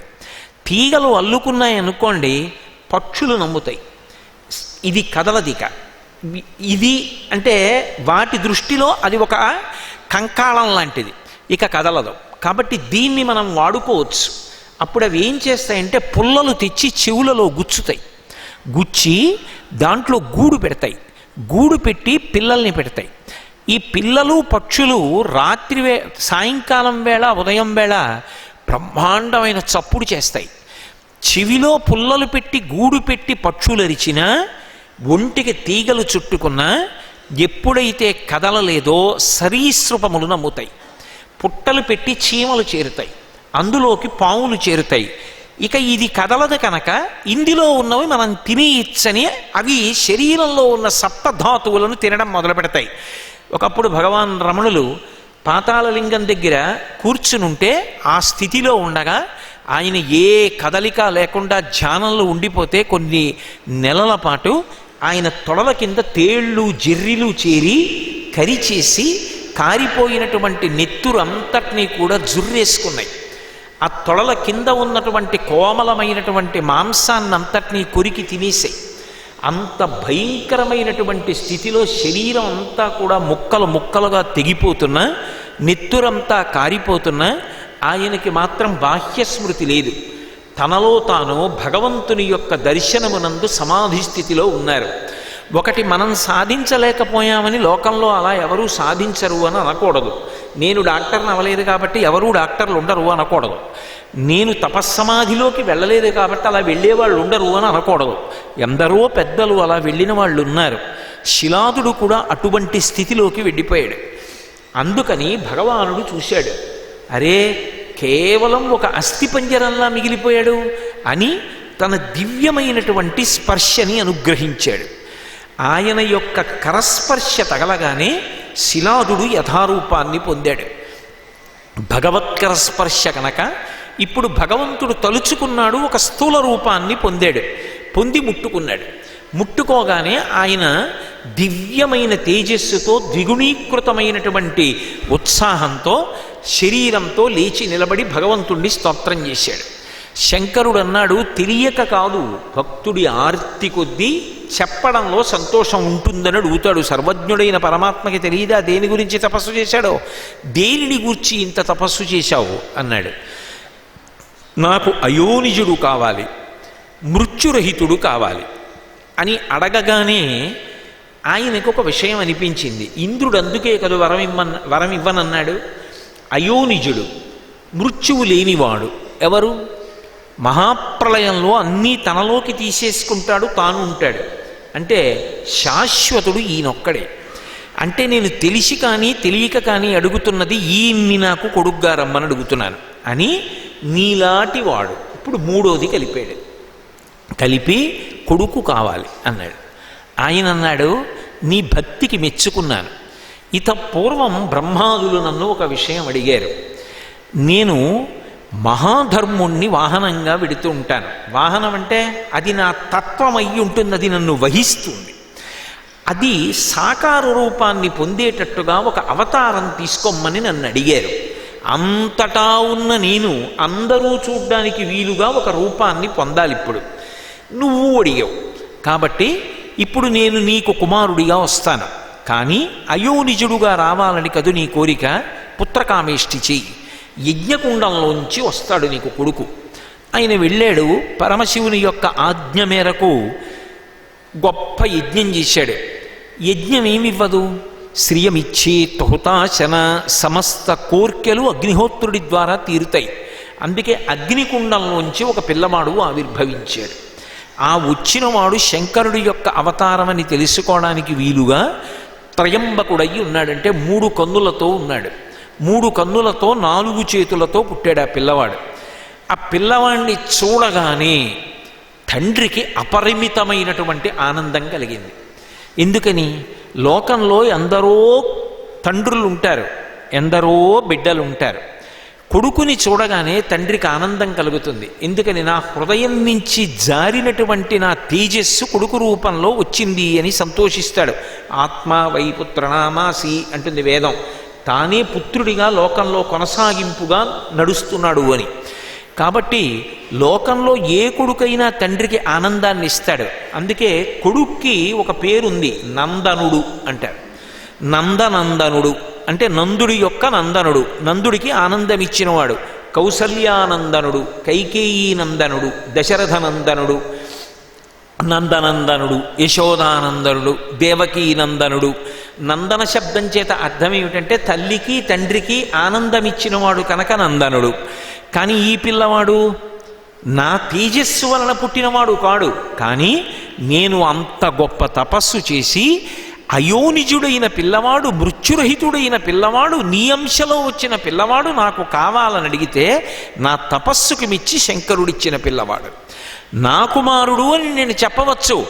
కానీ నా కొడుకు కాకపోయినా, అంటే నాకు నా భార్యకి జన్మించినవాడు కాకపోయినా నాకు కుమారుడిగా వచ్చాడు అని ఎంతో సంతోషాన్ని పొందాడు. మృత్యురహితుడైనటువంటి కొడుకు, అయోనిజుడైన కొడుకు, ఇంత ఆనందాన్ని పొందాడు. కాబట్టి ఆ పిల్లవాడిని చూసి అన్నాడు, నంద మొసగినవాడవుట నంది అని నామకరణంబొనర్చే. నువ్వు నాకు పుత్రకామేష్టి చేసినప్పుడు యజ్ఞకుండంలోంచి పుడుతూనే ఇంత గొప్ప ఆనందాన్ని ఇచ్చావు కాబట్టి ఇక నేను నీకు వేరు పేరు పెట్టను. నీకు నందము అంటే ఆనందము, సంతోషం, అది ఇచ్చిన వాడివి కాబట్టి నీకు నంది అని పేరు పెడుతున్నాను. ఇక పైన నీ పేరు నంది అని నందమొసగిన వాడౌట నంది అని నామకరణంబొనర్చి నానావిధార్థ సంచయము పూనికతో అద్ది జనులకిచ్చి. ఆయన రకరకాలైనటువంటి దానాలు ఎవరికి ఏ ఏ వస్తువులు ఇవ్వాలనుకుంటున్నాడో ఆయా వస్తువులు పొందడానికి అర్హులైనటువంటి వాళ్ళకి దానాలన్నీ చేసి తనిసి చేయుచు ముదమున దనరుచుండే. ఆ కొడుకుని చూసుకుంటూ వాడు వృద్ధిలోకి వస్తూ ఉంటే పరమ సంతోషాన్ని పొందుతూ ఎంతో ఆనందంగా ఉన్నాడు. ఆ పిల్లవాడికి 7 ఏళ్ళు వచ్చాయి. ఇక గర్భాష్టమంలో ఉపనయనం చెయ్యాలి, ఇంకో 2 నెలలు వస్తే. మిత్రావరుణులు మహర్షులు వచ్చారు. వచ్చి వాళ్ళు అన్నారు, అయ్యయ్యో ఈ పిల్లవాడికి నువ్వు ఉపనయనం చేసి ఏదో సంధ్యావందనం నేర్పి వేదం నేర్పుదాం అనుకుంటున్నావు. కానీ ఈ పిల్లవాడు అల్పాయుర్దాయం, ఈ 1 సంవత్సరమే బ్రతికుంటాడు. ఈ సంవత్సరం తర్వాత ఈ పిల్లవాడు బ్రతికుండడు, ఈ పిల్లవాడు చనిపోతాడన్నాడు. శిలాదుడు తెల్లబోయాడు.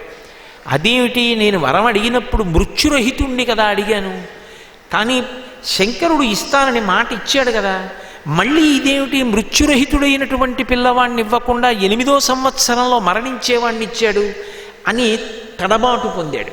పిల్లవాడు అన్నాడు, నాన్నగారు దేనికి బెంగ పెట్టుకుంటున్నారు? వరమిచ్చినవాడు శంకరుడు కదా, అందులో మీకేం అనుమానం లేదు కదా, హాయిగా సంతోషంగా ఉండండి. ఇక నేనంటారా, మీరేం చేద్దాం అనుకున్నారు? నేను మరణం పొందకుండా ఉంటే చూసి సంతోషించాలనుకున్నారు కదా, అలా ఉండిపోయి నాకు సంతోషం ఏమిటి? నేను శంకరుడి యొక్క దర్శనం చేస్తాను కాబట్టి తపస్సు చేస్తాను. నిజంగా నాకు మృత్యు ఉంటే ఆయనే తీసేస్తాడు, లేకపోతే శివదర్శనాన్ని పొంది వస్తాను. ఇప్పుడు ఆయన వెళ్ళి తపస్సు చేశాడు. ఆయన యొక్క తపస్సు వ్యగ్రతకి, ఆ నిష్టకి శంకరుడు ప్రత్యక్షమయ్యాడు. మళ్ళీ ప్రత్యక్షమై ఆ పిల్లవాడి మెడలో దండ వేశాడు. దండ వెయ్యగానే ఆ పిల్లవాడు 3 కన్నులతో 10 చేతులతో ప్రకాశించాడు. ప్రకాశిస్తే శంకరుడు అన్నాడు, నేను మృత్యువుతో ఉన్న కొడుకుని నీ తండ్రికి ఇవ్వలేదు, మృత్యురహితుణ్ణే ఇచ్చాను, నువ్వు మరణించవు. కానీ ఆ మాట మిత్రావరుణుల చేత ఎందుకు చెప్పించానంటే, మీ తండ్రికి నా మాట మీద ఎంత నమ్మకం ఉంది, నిజంగా నన్ను నింద చేస్తాడా, ఆయన అన్న మాటకి తిరుగులేదని సంతోషంతో ఉంటాడా? 2, నువ్వేం చేస్తావు? బెంగ పెట్టుకుంటూ బ్రతికుంటావా? నా కోసం తపస్సు చేసి నా మాట మీద నమ్మకంతో నా అనుగ్రహం కోసం పరిశ్రమిస్తావా అని నేను నీకు ఒక పరీక్ష పెట్టి, పరీక్ష అంటే ఆయన తత్వం ఈయనకి తెలియదు అని అనుకోకూడదు, ఆయన గొప్పతనాన్ని లోకానికి ప్రకాశింపజేయడానికి చేసినటువంటి వ్యవస్థ. ఇప్పుడు లోకానికి నీ గొప్పతనాన్ని ప్రకాశింపజేశాను అని నిన్ను నేను నా వాహనంగా స్వీకరిస్తాను. వాహనంగా స్వీకరించే ముందు నీకు జరగవలసినటువంటి సంస్కారములు కొన్ని జరగాలి. నన్ను వహించడానికి నీకు అపరిమితమైనటువంటి భక్తి నా యందు నిలబడాలి, అది అచంచలము కావాలి. అలా అచంచలమైనటువంటి శక్తిని పొంది ఉండడం కోసం అంతటా నిండినటువంటి పరమాత్మని నిరంతరం వహించగలిగినటువంటి శక్తి కలగడం కోసం నీకు దివ్య స్నానం చేయిస్తానని తన జటాజూటంలో ఉన్నటువంటి నీటిని తీసి ఆ ఎదురుగుండా ఉన్నటువంటి పిల్లవాణ్ణి అభిషేకించాడు. ఆ నీళ్లు దోసిటతో పోసినప్పుడు ఆ నీరు పిల్లవాడికి తగిలి అనంతమైనటువంటి ప్రవాహంగా కింద పడుతూ 5 ధారలుగా 5 రకాలైనటువంటి ప్రవాహాలుగా ప్రకాశించి ప్రయాణం చేసింది. అవే మొట్టమొదటిది సుతోదయ అంటారు, రెండవది జంబు అంటారు, మూడవది వృషధ్వని అంటారు, నాలుగవది త్రిశ్రోప అంటారు. అలాగే 5వది ఆయన పిల్లవాడి మీద పోసినప్పుడు ఆ నీరు ఒక వృషభం ఎలా ధ్వని చేస్తుందో అటువంటి ధ్వనితో వెళ్ళింది కనుక వృషధ్వని అంటారు. 5 రకాలైన పేర్లతో మొట్టమొదట గంగావతరణంలో గంగ 7 పాయలైనట్టే ఈ నది కూడా ఆయన జటాజూటంలో ఉన్న గంగోదకం 5 పాయలుగా ప్రవహించింది కనుక పంచనదులు అని పేరు పొందింది. పంచనదీశ్వరము అంటుంటారు. ఇప్పటికే 5 నదులుగా ప్రవహించింది. పార్వతీదేవి అంది, ఈ పిల్లవాడికి నేను పిల్లని తీసుకొచ్చి పెళ్లి చేస్తాను, వీడు గృహస్థు కావాలి యజ్ఞయాగాది కర్తవ్యములు చేయడానికి, వీడికి సమస్త విద్యలు గురువు దగ్గర నేర్చుకోకుండానే నా అనుగ్రహంతో ప్రకాశిస్తాయి, శంకరుడు వరం ఇచ్చాడు. ఆమె పార్వతీదేవి సప్తమరుత్తుల యొక్క కుమార్తె అయినటువంటి సుయశ అని పేరు కలిగినటువంటి పిల్లని తీసుకొచ్చి నందీశ్వరుడికి ఆ కాలమునందే వివాహం చేశారు. పార్వతీదేవి సుయశకు వరమిచ్చింది, నీ మనసు ఎప్పుడూ తొట్టుబాటు పొందకుండా నా యందు భక్తితో నిలబడుతుంది, ఇప్పుడు నువ్వు నాకు వాహనమవుతావు. యథార్థమునకు నిన్ను నేను సృజించినప్పుడు బ్రహ్మాదుల యొక్క కోర్కెని దృష్టిలో పెట్టుకున్నాను. మూలతత్వమైనటువంటి ఆదిధర్ముడు ఎవరున్నారో ఆ ఆదిధర్ముడి యొక్క తత్వము నీ యందు ప్రకాశించేటట్టుగా చేశాను. అదే నంది రూపంగా నువ్వు నా తత్వంతో అయోనిజుడవై వచ్చావు, కాబట్టి ఇప్పుడు నువ్వు నాకు వాహనమవుతున్నావు అన్నాడు. ఇందులో మీరు ఉన్నటువంటి విషయాన్ని బాగా పట్టుకోవాలి. అంటే శంకరుడు ఎప్పుడూ దేని చేత భరింపబడుతూ ఉంటాడు అంటే వాహనము అంటే వహించుట. వహించుట అంటే పైన భుజాల మీద పెట్టుకోవడం, వీప్ మీద మొయ్యడం కాదు, ఆంతరమునందు వహించుట, గుండెలలో పెట్టుకుని మొయ్యగలగడం. గుండెలలో పెట్టుకుని మొయ్యడం అన్న మాటకు అర్థం ఏంటి? భగవంతుడు ఎంతో గొప్పవాడు కావచ్చు, అంతటా నిండినవాడు కావచ్చు, కానీ నిండైన భక్తి కలిగినటువంటి భక్తుని యొక్క హృదయంలో ఉంటాడు. ఇప్పుడు భక్తుడు ఏం చేస్తున్నాడు? భగవంతుణ్ణి వహిస్తున్నాడు. భగవంతుణ్ణి వహించడానికి కారణమేది అంటే ఆ భక్తి. భగవంతుడు తత్వతః శివుడు దేని చేత భరింపబడతాడు అంటే ధర్మము చేత భరింపబడతాడు. ఆయన ఎప్పుడూ ధర్మము మీద కూర్చొని ఉంటాడు. ధర్మము మీద కూర్చొని ఉంటాడు అన్న మాటకు అర్థం ఏమిటంటే ఆయన ధర్మము నుండి ప్రకాశిస్తూ ఉంటాడు, అందరికీ ధర్మం ఇస్తాడు. రుద్రుడు అన్నాను అనుకోండి, చాలామంది వెంటనే ఏమంటారంటే అయ్య బాబోయ్ చాలా కోపంగా ఉంటాడు కాబట్టి రుద్రుడు అండి అంటారు. అది కాదు దాని అర్థం. రుద్రుడు అన్న మాటకు అర్థం ఏమిటంటే రుత్యా ధర్మాన్ అవలోకయతి ప్రాపయతివా ఇది రుద్రః. రుద్రుడు అన్న మాటకు అర్థం ఏమిటంటే వేదంలో చెప్పబడినటువంటి ధర్మము ఏది ఉన్నదో ఆ ధర్మమునందు అనురక్తి కల్పిస్తాడు. ఈ ధర్మం మనం పాటించాలి, ఈ ధర్మము మనని కాపాడుతుంది, మనం జీవితంలో ధర్మాన్ని బాగా పట్టుకుందాం అనేటటువంటి ఉత్సాహాన్ని పూనికని ఇస్తాడు. ఇప్పుడు ధర్మం చెప్పేది వేద రూపంలో చెప్తాడు, ధర్మమునందు అనురక్తినిస్తాడు, ధర్మాన్ని పాటించడంలో శ్రద్ధనిస్తాడు. ఈ 3 రూపాలుగా ధర్మాన్ని పట్టుకునేటట్టు చేసి నువ్వు ధర్మాన్ని పట్టుకున్నావు కాబట్టి నువ్వు చేసినటువంటి కర్మ అంతా కాలిపోయింది అని జ్ఞానం ఇచ్చి జ్ఞానము వలన ఇక పుట్టవలసిన అవసరం లేనటువంటి మోక్షాన్ని ఇస్తాడు. అంటే ఇప్పుడు భగవంతుడు ఎప్పుడూ దేనిని ప్రతిపాదిస్తూ ఉంటాడు అంటే ధర్మమును ప్రతిపాదిస్తాడు. ధర్మమే ఈశ్వరుడు. ఇక్కడ మీరు ఈ తత్వాన్ని పట్టుకోవడానికి మీకు ఒక తేలిక ఉదాహరణ నేను చెప్తే మీరు బాగా పట్టుకుంటారు. ఒక యజమాని ఉన్నాడు, ఆయనకు ఓ 10 ఎకరాల పొలం ఉంది, ఓ 20 ఆవులు ఉన్నాయి, వాటికి ఓ 10 దూడలు ఉన్నాయి. ఆయన దగ్గర 2 పాలేరులు ఉన్నారు. ఒక ఆయన ఎప్పుడు యజమాని దగ్గర కూర్చుంటాడు, ఆయన కాళ్ళు పడుతూ ఉంటాడు, ఆయన చేతులు పడుతూ ఉంటాడు. ఆయన్ని అబ్బా మీ ఎంత గొప్పవాడు ఎక్కడుంటాడండి, మీరు ఎంత కష్టపడతారండి, ఎంత గొప్పవారండి, ఎన్ని సాధించారండి అని స్తోత్రం చేస్తూ ఉంటాడు. వీలైతే 4 పువ్వులు పట్టుకొచ్చి యజమాని కాళ్ళ మీద వేస్తూ ఉంటాడు, మెళ్ళో ఓ దండేస్తూ ఉంటాడు. రెండవ వాడిని యజమాని ఒరే నువ్వు ఇలా రా ఓసారి అన్నాడు అనుకోండి, అయ్యగారు ఉండండి ఇప్పుడే దూడలను వదిలానండి, ఇప్పుడే ఆవుల దగ్గరికి వెళ్ళి దూడలు ముట్టితో పొదుగులో గుద్దేయండి, అవి పాలు చేపేయి, మళ్ళీ ఆలస్యం అయితే పాలు తీయడం ఇబ్బంది, పాలు తీస్తున్నాను మళ్ళీ వస్తానని వెళ్ళి పాలు తీస్తాడు. యజమాని ఒరే రారా కూర్చోరా కాసేపు కబుర్లాడు అన్నాడు అనుకోండి, అయ్యో అయ్యగారు ఇప్పుడు ఆవులన్నింటినీ కడిగాను, కాసేపు వాటిని బీడు కొదలాలండి, అవి అరుస్తాయి లేకపోతే, అందుకని గోశాలకు వెళ్ళాలండి అని చెప్పి గబగబా వెళ్ళిపోతాడు. ఉత్తినే కూర్చుని కాసేపు మాట్లాడరా అంటే మాట్లాడు. మీరు నిజంగా చెప్పండి, ఎప్పుడూ పనిలోకి వెళ్లకుండా దగ్గర కూర్చుని యజమానితో కబుర్లాడి, యజమానిని స్తోత్రం చేసి, యజమాని పాదాల మీద పువ్వులేసి, యజమానితో ముచ్చట్లాడేటటువంటి పాలేరు మీద యజమానికి ప్రీతి ఉంటుందా? యజమాని దగ్గర కూర్చోకపోయినా యజమాని చెప్పినటువంటి మాట విని యజమాని చెప్పినట్టుగా బ్రతికేటటువంటి పాలేరు మీద యజమానికి ఎక్కువ ప్రీతి ఉంటుందా? మూర్ఖుడైతే మొదటివాడి మీద ప్రీతి ఉంటుంది, కానీ యజమాని మూర్ఖుడు అని ప్రతిపాదించడానికి వీలు లేదు. కాబట్టి యజమాని తెలివైన వాడు కనుక రెండవ సేవకుడి మీదే ఆయనకి అభిమానం ఉంటుంది. భగవంతుడికి కూడా నిజానికి ఎవరి మీద ఎక్కువ అనురక్తి ఉంటుంది అంటే, అడ్డమైన పనులు చేసి, చెయ్యకూడని పనులన్నీ చేసి, సంపాదించకూడని రీతిలో సంపాదించి, భగవంతుడు వద్దన్న రీతిలో భోగాలు అనుభవించి, పట్టుకొచ్చి తట్టల పువ్వులు తీసుకొచ్చి ఆయన మీద పోసిన వాడి మీద భగవంతుడు ప్రీతి పొందుతాడనుకుంటే అంతకన్నా అమాయకుడు లోకంలో ఇంకొకడు ఉండడు. ఆయనేం అలా ప్రీతి పొందాడు.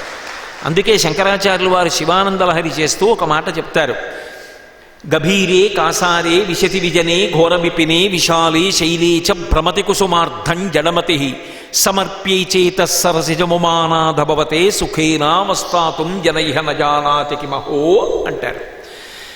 నువ్వు పూజ చేయి, నేను వద్దన్ను, నీకు చాలా ప్రీతి ఉంది కనుక, ఏమీ చెయ్యకుండా ఉండలేవు కనుక భగవంతుడి పూజ చెయ్యి.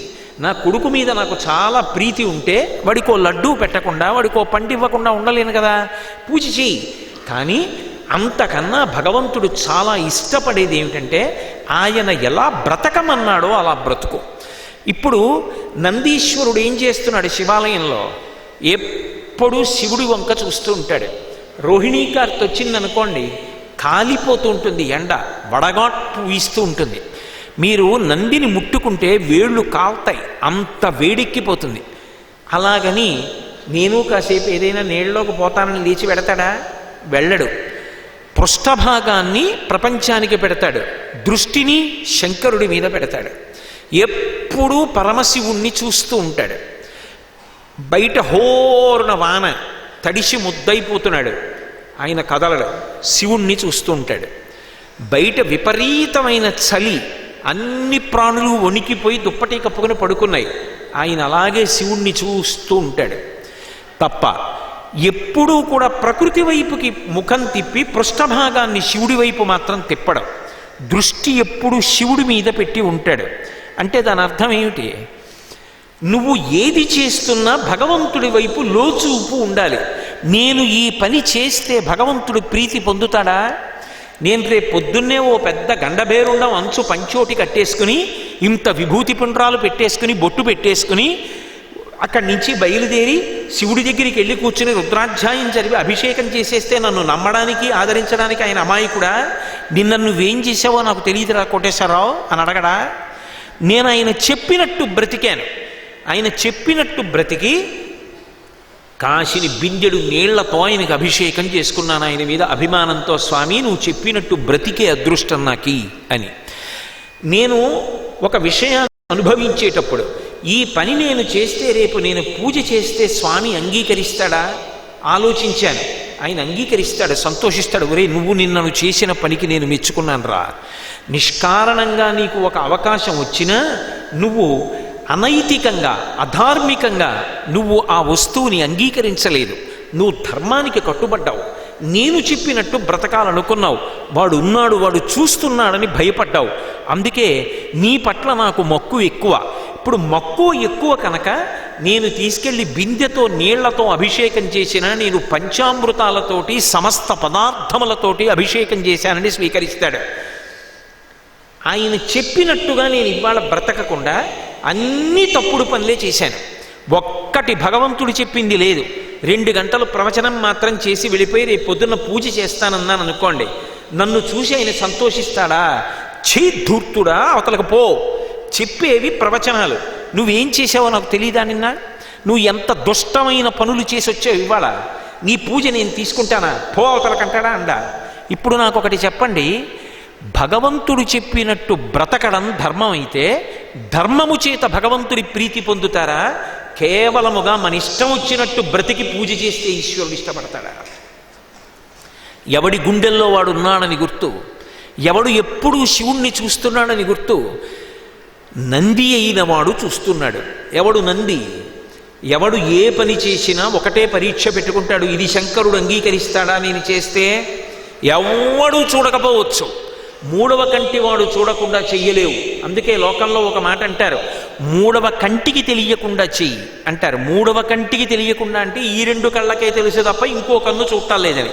3వ కంటి వాడికి తెలియకుండా చెయ్యి, కుదరదు. 3వ కంటివాడు అంతటా ఉండి చూస్తున్నాడు, అప్పుడు వాడికి తెలియకుండా ఎలా చేస్తావు? కాబట్టి 3వ కంటికి తెలియకుండా చేస్తాను. ఏది? మంచి పని. నేను చేశానని ఎవరికీ తెలియక్కర్లేదు. నేను ఈ మంచి పని చేసింది నాకు తెలిస్తే చాలు, శంకరుడు చేయించాడు నా చేత, అంతే.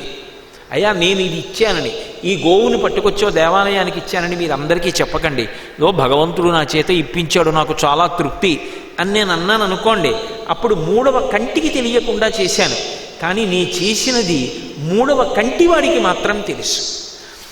ఏది చేస్తున్నా నేను వాడి వంక చూస్తున్నాను.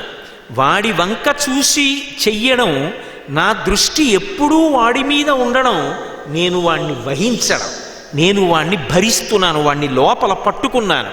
ఇప్పుడు నేనేమయ్యాను? వాడు నాలో కూర్చునుంటే నేను వాణ్ణి వహిస్తే నేను వాడికి వాహనమయ్యాను. నేను వాహనమైతే వాడికి నేను వాహనమైన తర్వాత కొంతకాలం అయిపోయిన తర్వాత ఏమవుతాను? నేను వాహనంగా, వాడు నా చేత భరింపబడుతున్నవాడిగా ఉండం. కొంతకాలానికి నేను వాడైపోతాను. ఎందుకని అంటే భక్తి వేరు, కామం వేరు. పంచదార మంచినీళ్ళు భక్తి, గులకరాళ్ళు మంచినీళ్ళు కామం. నేనన్నమాట పట్టుకున్నారో లేదో. భక్తి అంటే కరడు కట్టిన ప్రేమ. అందుకే 1వ పదార్థము 2వ పదార్థము నందు కరిగిపోయి ఐక్యమైపోతుంది భక్తిలో. పంచదార నీళ్లలో వేసి గిరగిరగిరగిర తిప్పాననుకోండి, తిప్పకపోయినా అలా వదిలేశాననుకోండి, 1 వారం తర్వాత పంచదార ఇది అంటే ఉండదు, నీళ్లలో కరిగిపోతుంది. 2 గులకరాళ్ళు పట్టుకెళ్ళి నీళ్లలో వేసి వారం తర్వాత చూశాననుకోండి, బహుశः పాచి పడితే పట్టి అలాగే ఉంటాయి తప్ప కరగవు. కరగకుండా మనసు కఠినమైపోతే కామం అంటారు. నా ఇష్టం వచ్చినట్టు బ్రతకడం కామం. అప్పుడు అది ఎప్పుడూ నీటిలో కరగదు. వాడి చిత్తం వచ్చినట్టు నేను బ్రతుకుతానన్నాను అనుకోండి, ధర్మాన్ని పట్టుకున్నాను. ఆ పట్టుకున్నది ముందు పంచదార నీటి కన్నా వేరు, కానీ చివర ఏమైపోయిందంటే ఆ పంచదార నీటిలో కలిసిపోయింది. పశువు ఏమైపోయిందంటే పాశములు తెగిపోయి పశుపతి యందు ఐక్యమైపోయింది. అందుకని వృషభము వాహనమైంది. వృషభము అన్న మాటకు అర్థం ఏమిటి? ఎందుకు నందీశ్వరుడు ఒక ఎద్దు రూపాన్ని పొందుతాడు అంటే, నేను ఇందాక మీతో చెప్పానే భూమి గోరూపాన్ని పొందుతుందని, అలా ఆయన ఎందుకు వృషభ రూపాన్ని పొందుతాడు అంటే వృషభము ధర్మమునకు సంకేతం. అందుకే మీరు భాగవత ప్రారంభంలో చూస్తే ఆవు ఎద్దు మాట్లాడుకుంటుంటాయి. ఆవు భూరూపం, ఎద్దు ధర్మస్వరూపం.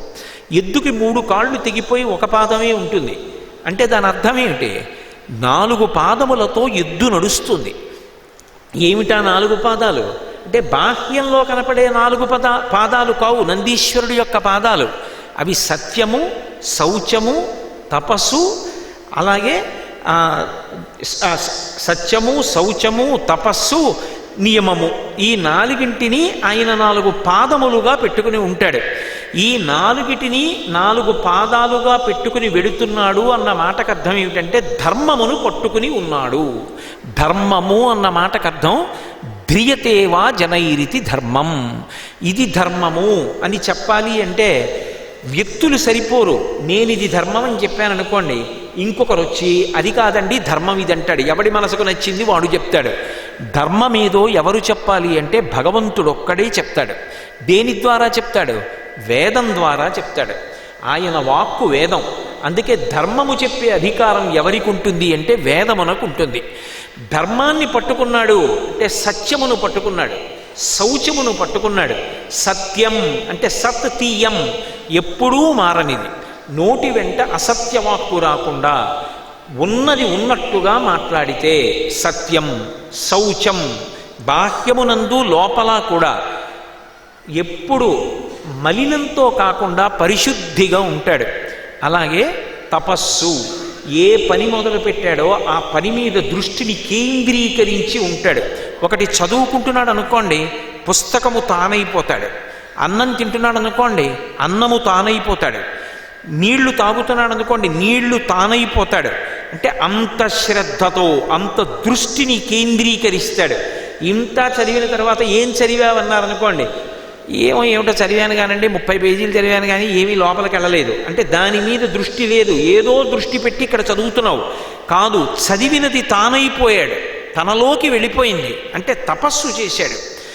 అలా శృణ్వన్ తపః, విన్నాడు. ఏం విన్నారు అని అడిగారు అనుకోండి, ఆయన ఏదో చెప్పారు కానండి, ఏమి జ్ఞాపకం లేదంటే తపస్సు కాదు. విన్నాను అంటే విన్నది చెప్పగలగాలి. యథాతథంగా అదే భాషలో చెప్పలేకపోయినా ఇదిగో ఆయన చెప్పిన దాంట్లో ముఖ్యమైన సారాంశం ఇదిగో ఈ విషయాలు అని చెప్పగలగాలి. అప్పుడు నేను చెప్పినది మీరుగా మారిపోయింది, మీరుగా జుర్రుకున్నారు. అప్పుడు శృణ్వం తపః, మీరు విన్నది తపస్సయింది. 1.5 గంటలో 2 గంటలో నేను చెప్పినప్పుడు అలా దృష్టి కేంద్రీకరించి చెప్పాననుకోండి, అది నాకు తపస్సయింది. ఆ తపస్సు అనేటటువంటిది ఒక పాదం కింద ఉంటుంది ధర్మానికి. అందుకని సత్యము, శౌచము, తపస్సు, నియమంతో కూడుకున్నటువంటి జీవనము, ఈ 4 యొక్క సమాహార స్వరూపమే ధర్మం అవుతుంది. ఆ ధర్మం తెలుసుకోవడానికి కాదు, ఆచరణలోకి రావాలి. నాకు తెలిసండి తప్పు చేయకూడదని చేసేశానండి, ఇంకెందుకు ధర్మం కాదు. ధర్మాన్ని పట్టుకోగలిగితేనే ధర్మం. అందుకే పాటించగలిగిన ప్రజ్ఞ ఉండాలి. అది కూడా ఎవరిస్తాడు? ఆయనే ఇస్తాడు. ఒకనాడు నందీశ్వరుడికి అవకాశం ఇచ్చినట్టు. కాబట్టి ఇప్పుడు ఆయన వృషభవాహనారూఢుడై వెడుతున్నాడు. అంటే ఇప్పుడు దేని మీద వెడుతున్నాడు? ధర్మం మీద వెడుతున్నాడు. ఇంతకుముందు అలా వెడితే అభివ్యక్తము కాలేదు. ఇప్పుడు లోకమునకు తెలియచెయ్యడం కోసమని బ్రహ్మగారి యొక్క కోరికని మన్నించి, అలాగే తపస్సు చేసిన శిలాదుని యొక్క కోరికని మన్నించి ఒకనాడు నందీశ్వరుడుగా తన యొక్క రూపాన్నే సృజింపచేసి ఆది ధర్ముణ్ణి, ధర్మాన్ని తీసుకొచ్చి నందీశ్వరుణ్ణి చేసి దాని మీద కూర్చుని వెడుతున్నాడు. అంటే ధర్మము ఒక రూపాన్ని పొందితే అది వృషభమైంది. ఇప్పుడు నువ్వు ఒక వాహన సేవ చేస్తున్నావు, వృషభ వాహనం మీద పార్వతీ పరమేశ్వరులు వెడుతున్నారు. ఏమిటి దాని వలన ప్రయోజనం? నువ్వు ఆ వాహన సేవ చేస్తే అంటే నేను వృషభ వాహన సేవ చేశానండి, భగవంతుడు చాలా సంతోషించాడు. ఖచ్చితంగా సంతోషిస్తాడు. నీకు ఏ తెలిసి చేసినా తెలియకపోయినా సంతోషిస్తాడు. ఎందుకో తెలుసా? నీలో ఒక మార్పు వచ్చింది. భగవంతుడు ఒకడు ఉన్నాడని అంగీకరించావు. ఆయన అనుగ్రహించడానికి భక్తుల కోసం ఒక రూపాన్ని పొందుతూ ఉంటాడు అని అంగీకరించావు. ఆయన ఒక వాహనం మీద వెడతాడు అని అంగీకరించావు. ఇప్పుడు ఏదో ఒకనాడు నీకు ఆ వాహనం ఏమిటో తెలుస్తుంది. ఆ వాహనం గురించి తెలియగానే నీకు ధర్మం విషయంలో ఒక పూనిక కలుగుతుంది. అప్పుడు నువ్వే నిజానికి శివుడికి వాహనం అవుతున్నావు. ఒకనాడు వాహనమైన వాడివి పంచదారలో నీళ్ళై ఒకనాడు ఆయన యందే ఐక్యమైపోతావు. అయితే ఇందులో చమత్కారం ఏమిటంటే, వాహనంగా భగవానుడు స్వీకరించిన తరువాత వాహనానికి ఏ అధికారము లేకుండా మాత్రం తంత్రశాస్త్రంలో ఉండదు. వాహనానికి ఒక ప్రత్యేకమైనటువంటి అధికారం ఉంటుంది. వాహనముగా ఎవరు స్వీకరింపబడతారో ఆయనకి అనుగ్రహ శక్తి ఉంటుంది. నిరంతర భగవత్ స్పర్శ చేత అదే లక్షణము దాని యందు ప్రసరిస్తుంది. ధర్మము రక్షిస్తుందా? రక్షించదా? ధర్మో రక్షతి రక్షితః. ధర్మాన్ని ఎవడు పట్టుకుంటాడో వాడిని ధర్మం రక్షిస్తోంది.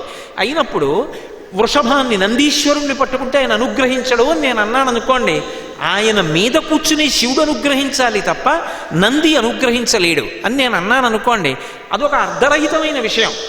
మీరు ఒక విషయం బాగా పట్టుకోండి.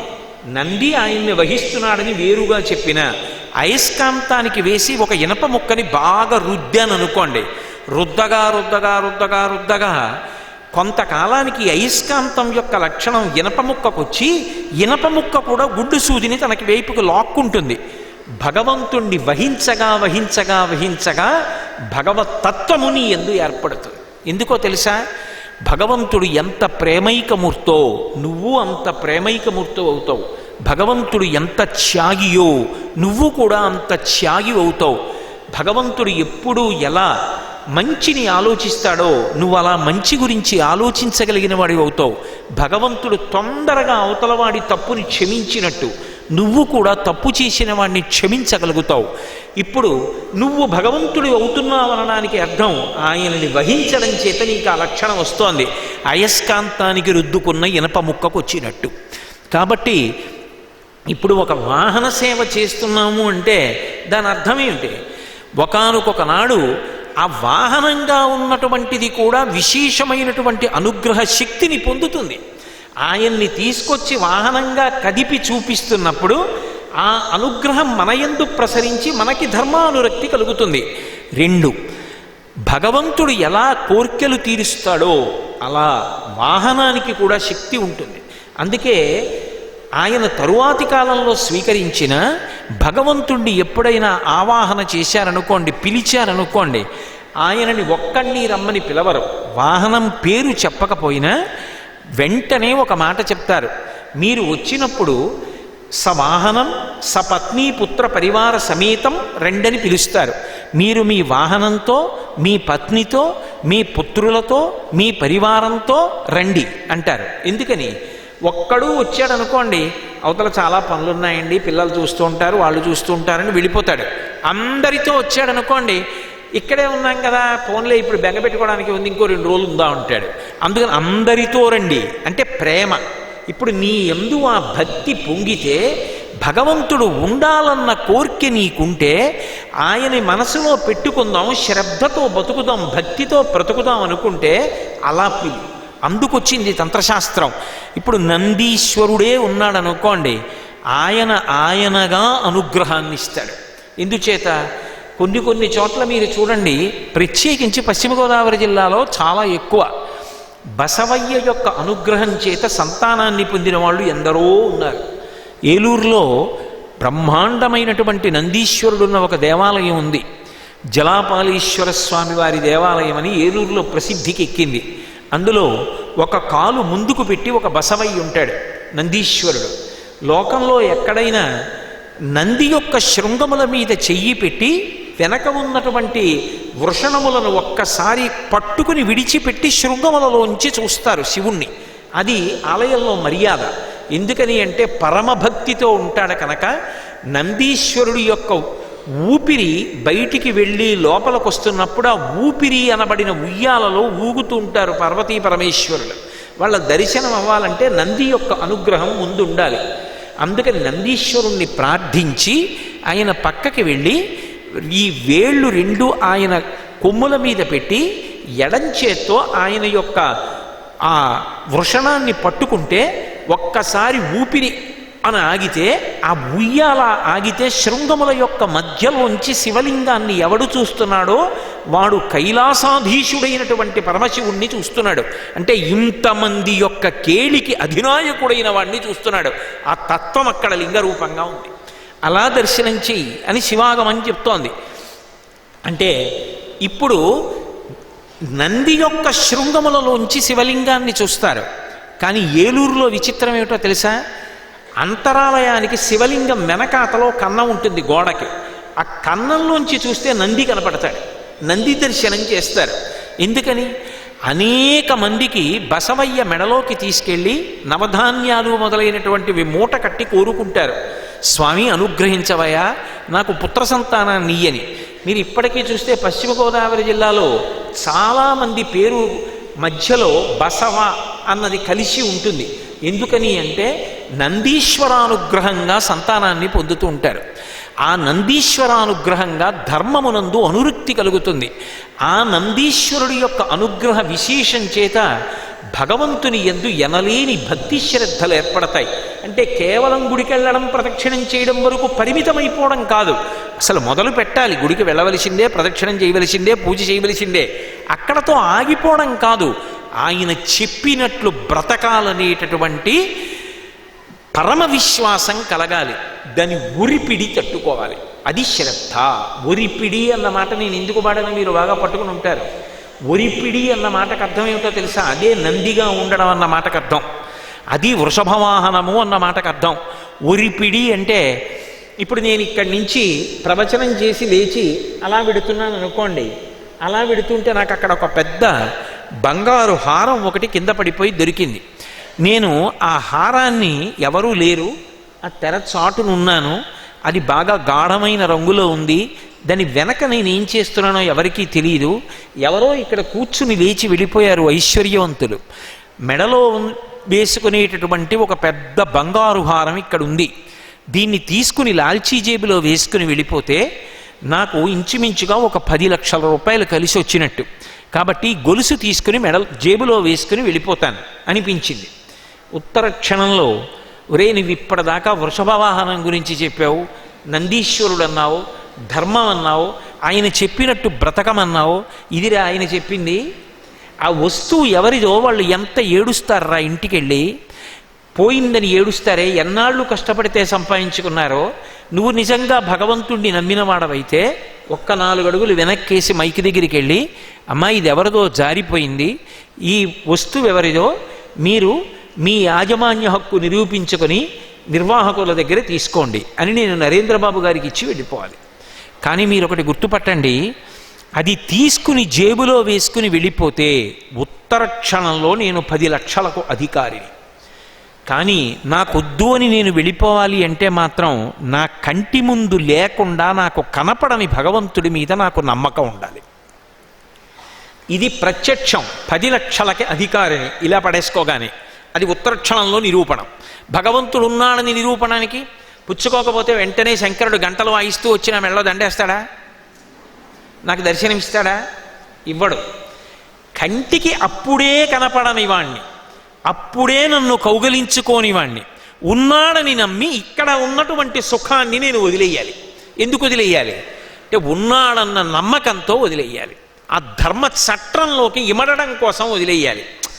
ఆయన అలా అన్నాడు కానండి, రేపు పూజ చేసేటప్పుడు అన్నాడు కానీ నేను కొని తెచ్చిన విగ్రహాలే కదా పూజా మందిరంలోవి, అవి నేను కొని తెచ్చా 20 రూపాయలు ఇట్టి, అది భగవంతుడు ఏం పర్వాలేదు జేబులో పడేసుకుందు అన్నాను అనుకోండి.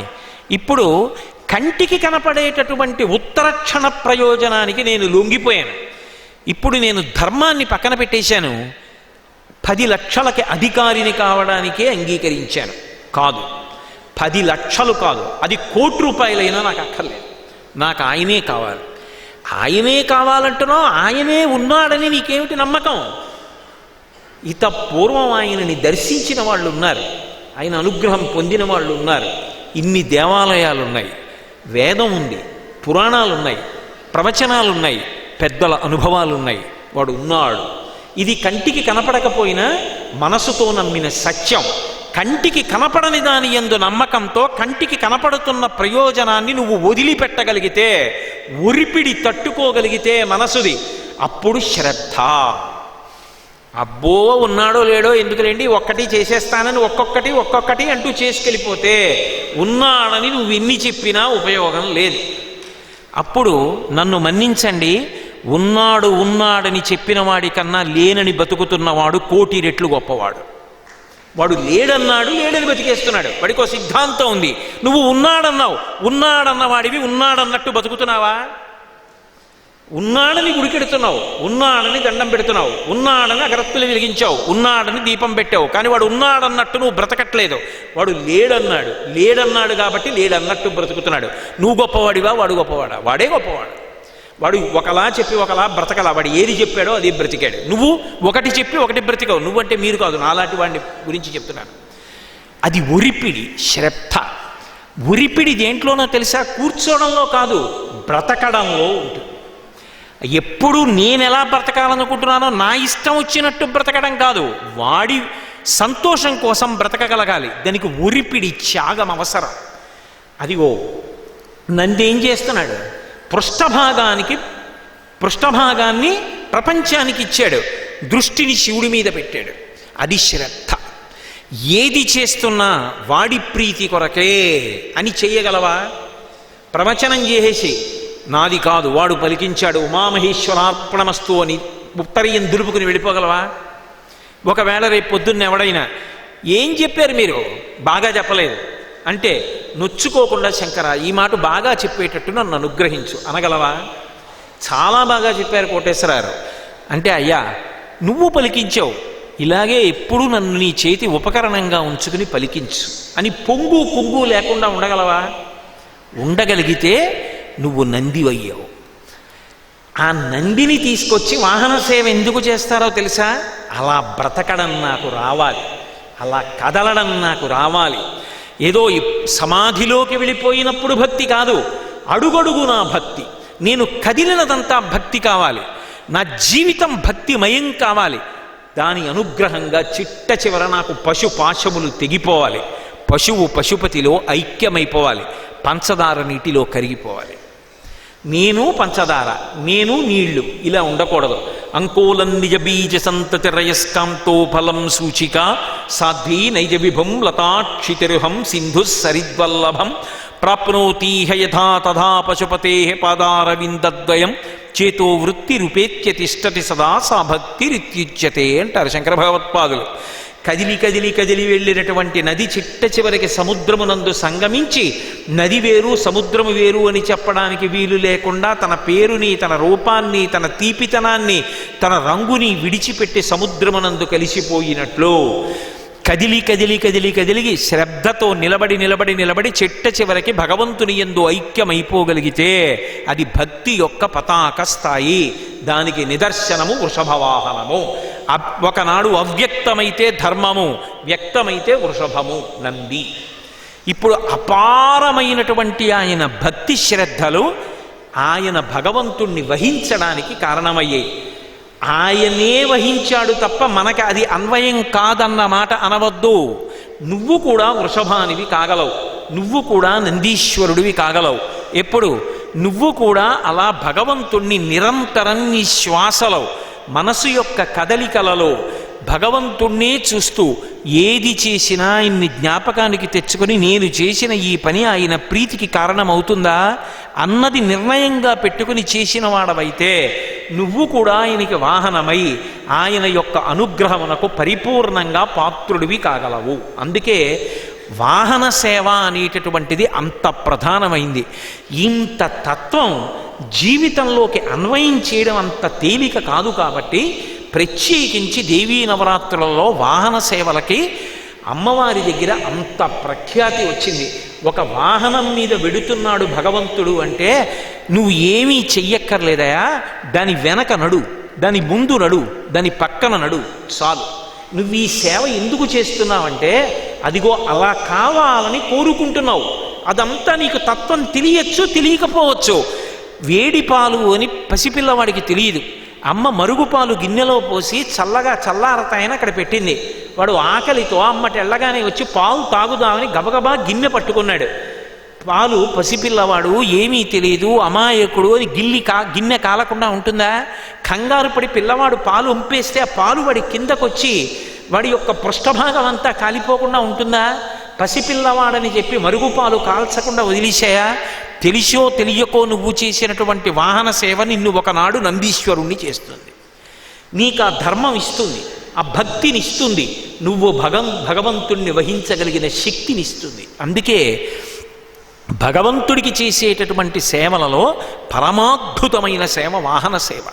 ఇందులో ఇంటి దగ్గర చేశారనుకోండి, వాహన సేవ చెయ్యాలి అంటే మీరు ఒక్కలాగే చేయగలరు. ఒక వాహనాన్ని అక్కడ పెట్టగలరు. ఒక వృషభం విగ్రహం చేయించి స్వామి ఇక్కడ పెడుతున్నాను, మహా అయితే దాని మీద ఓ చిన్న మూర్తిని ఏదైనా పెట్టి ఒకసారి ఇలా ఇలా ఇలా ఇలా కదపగలరు. కాదు, నా ఒక్కడి కోసం కాదు, మా ఊరంతా ధార్మికంగా ఉండాలి, లోకమంతా ధార్మికంగా ఉండాలి, అందరూ సంతోషంగా ఉండాలి. ఇప్పుడు ఇది విశాల హృదయం. ఆ విశాల హృదయం కలిగిన వాడు ఏం చేస్తాడు? తన ఇంట్లో ఒక్కటి చేసుకోడు, దేవాలయానికి చేయిస్తాడు. ఎందుకని దేవాలయం అందరి సొత్తు.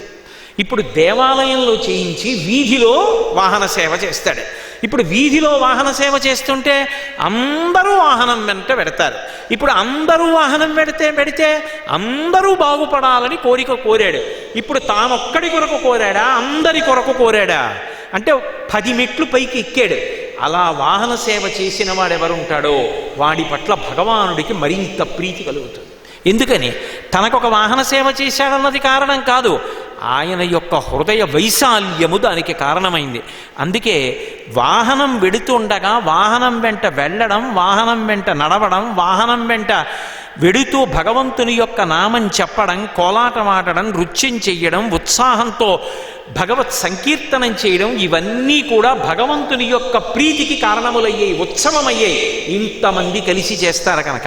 ఆకలేసిందనుకోండి, నేను ఒక్కడే అన్నం తింటాను. పల్లకీ పట్టుకోవాలనుకోండి, మనం 10 మందిని కలిసి పట్టుకోవాలి. 10 మంది కలిసి చేస్తేనే అది ఉత్సవం అవుతుంది. ఇంతమంది సంతోషానికి కారణమైంది. ఇంతమంది సంతోషిస్తే వీళ్ళందరూ ధర్మాన్ని కోరుకుంటున్నారు. ఇంతకన్నా నాకేం కావాలి? భగవంతుడు ధర్మాన్ని ఇస్తాడు. ధర్మము చిట్ట చివరికి దేనికి కారణమవుతుంది? అందరి శాంతికి కారణమవుతుంది. శాంతి కన్నా ఏం కావాలి? ఎంత డబ్బున్నా శాంతి లేకపోతే సంతోషంగా ఉంటుందా? ఎన్ని భోగాలున్నా శాంతి లేకపోతే అనుభవించగలడా? ఎంత ఐశ్వర్యమున్నా దేశంలో శాంతి భద్రతలు లేకపోతే ప్రశాంతంగా బతకగలడా? అందుకే మీరు ఏ క్రతువు చేయండి, చివరికి చెప్పే మాట ఓం శాంతి శాంతి శాంతి. 3 మాటలు చెప్తున్నామంటే పరమ సత్యాన్ని మేము కోరుకుంటున్నాం. కాబట్టి ఇప్పుడు ఏం అడుగుతున్నారు అంటే శాంతిని కోరుకుంటున్నారు. అందరూ ప్రశాంతంగా ఉండాలి, అందరూ సంతోషంగా ఉండాలి, అందరూ ఆనందంగా ఉండాలి. ఇది కోరుకుంటే శాంతి. అంటే ఇప్పుడు తనొక్కడి కొరక, అందరి కొరక? అందరి కొరకు. తన కొరకు కాకుండా అందరి కొరకు అడిగాడంటే వాడిది విశాలమైన హృదయమా కాదా? విశాల హృదయం. భగవంతుడు మరింత సంతోషిస్తాడు. అందుకే ఎప్పుడైనా వాహన సేవ జరుగుతోంది అంటే ఒకరో ఇద్దరో వెళ్ళారనుకోండి, అంత గొప్పగా వాహన సేవ జరుగుతున్నా ఒకరిద్దరి అనుగమించారంటే ఆ ఊళ్ళో ధర్మం పట్ల అనురక్తి లేదని గుర్తు.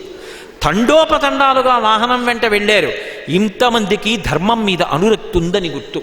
పైగా వాహన సేవలో వెడుతున్న పరమాత్మ అది సేవ కనుక ఆయనని పట్టుకోక్కర్లేదు, ఓపికన్నవాడు పట్టుకుంటాడు. కలిసి నడిస్తే చాలు, అడుగేస్తే చాలు.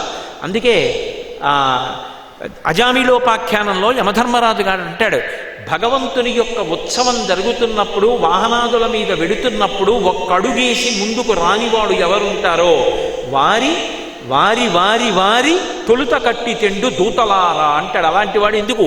మొదట కట్టేసి తీసుకొచ్చేయండి యమలోకానికి వండి అన్నాడు.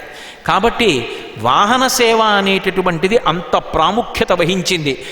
మొట్టమొదట్లో భగవంతుడికి ఉండవలసిన అవసరం లేకపోయినా మహాభక్తి తత్పరులైనటువంటి వాళ్ళని అలా అనుగ్రహించాడు. పార్వతీదేవి అదే నందివాహనం మీద ఎక్కి వెళ్ళొచ్చుగా. సాధారణంగా ఇంట్లో ఓ కారు ఉందనుకోండి, ఆయన ఆవిడ ఆ కారే ఎక్కెడతారు. ఎంత ఐశ్వర్యం ఉంటే మాత్రం పెళ్ళికి వెళ్ళడానికి ఆయన కారులో ఆవిడ కారులో ఆవిడ వచ్చారనుకోండి, ఇద్దరూ అలా విడివిడిగా వస్తే ఏమనుకుంటుంది లోకం? ఇద్దరికి ఈ మధ్య పొసగట్లేదా ఏమి, విడివిడిగా వచ్చారంటుంది. మరి పార్వతీ పరమేశ్వరులు అక్కడక్కడ నందివాహనం మీద కనపడతారు, కానీ ఇద్దరికీ మాత్రం ఒక వాహనం కాదు. ఆవిడికి పులి వాహనం, సింహం వాహనం, 2 వాహనాలు ఆవిడికి 2 కార్లు, ఈయనకి ఒకటే కారు నందీశ్వరుడు. కానీ యథార్థమునకు ఆవిడెందుకు అనుగ్రహించింది అంటే ఆవిడది మహాచమత్కారం. శివమహాపురాణంలో ఆవిడ అనుగ్రహించినటువంటి విశేషాన్ని చెప్పారు.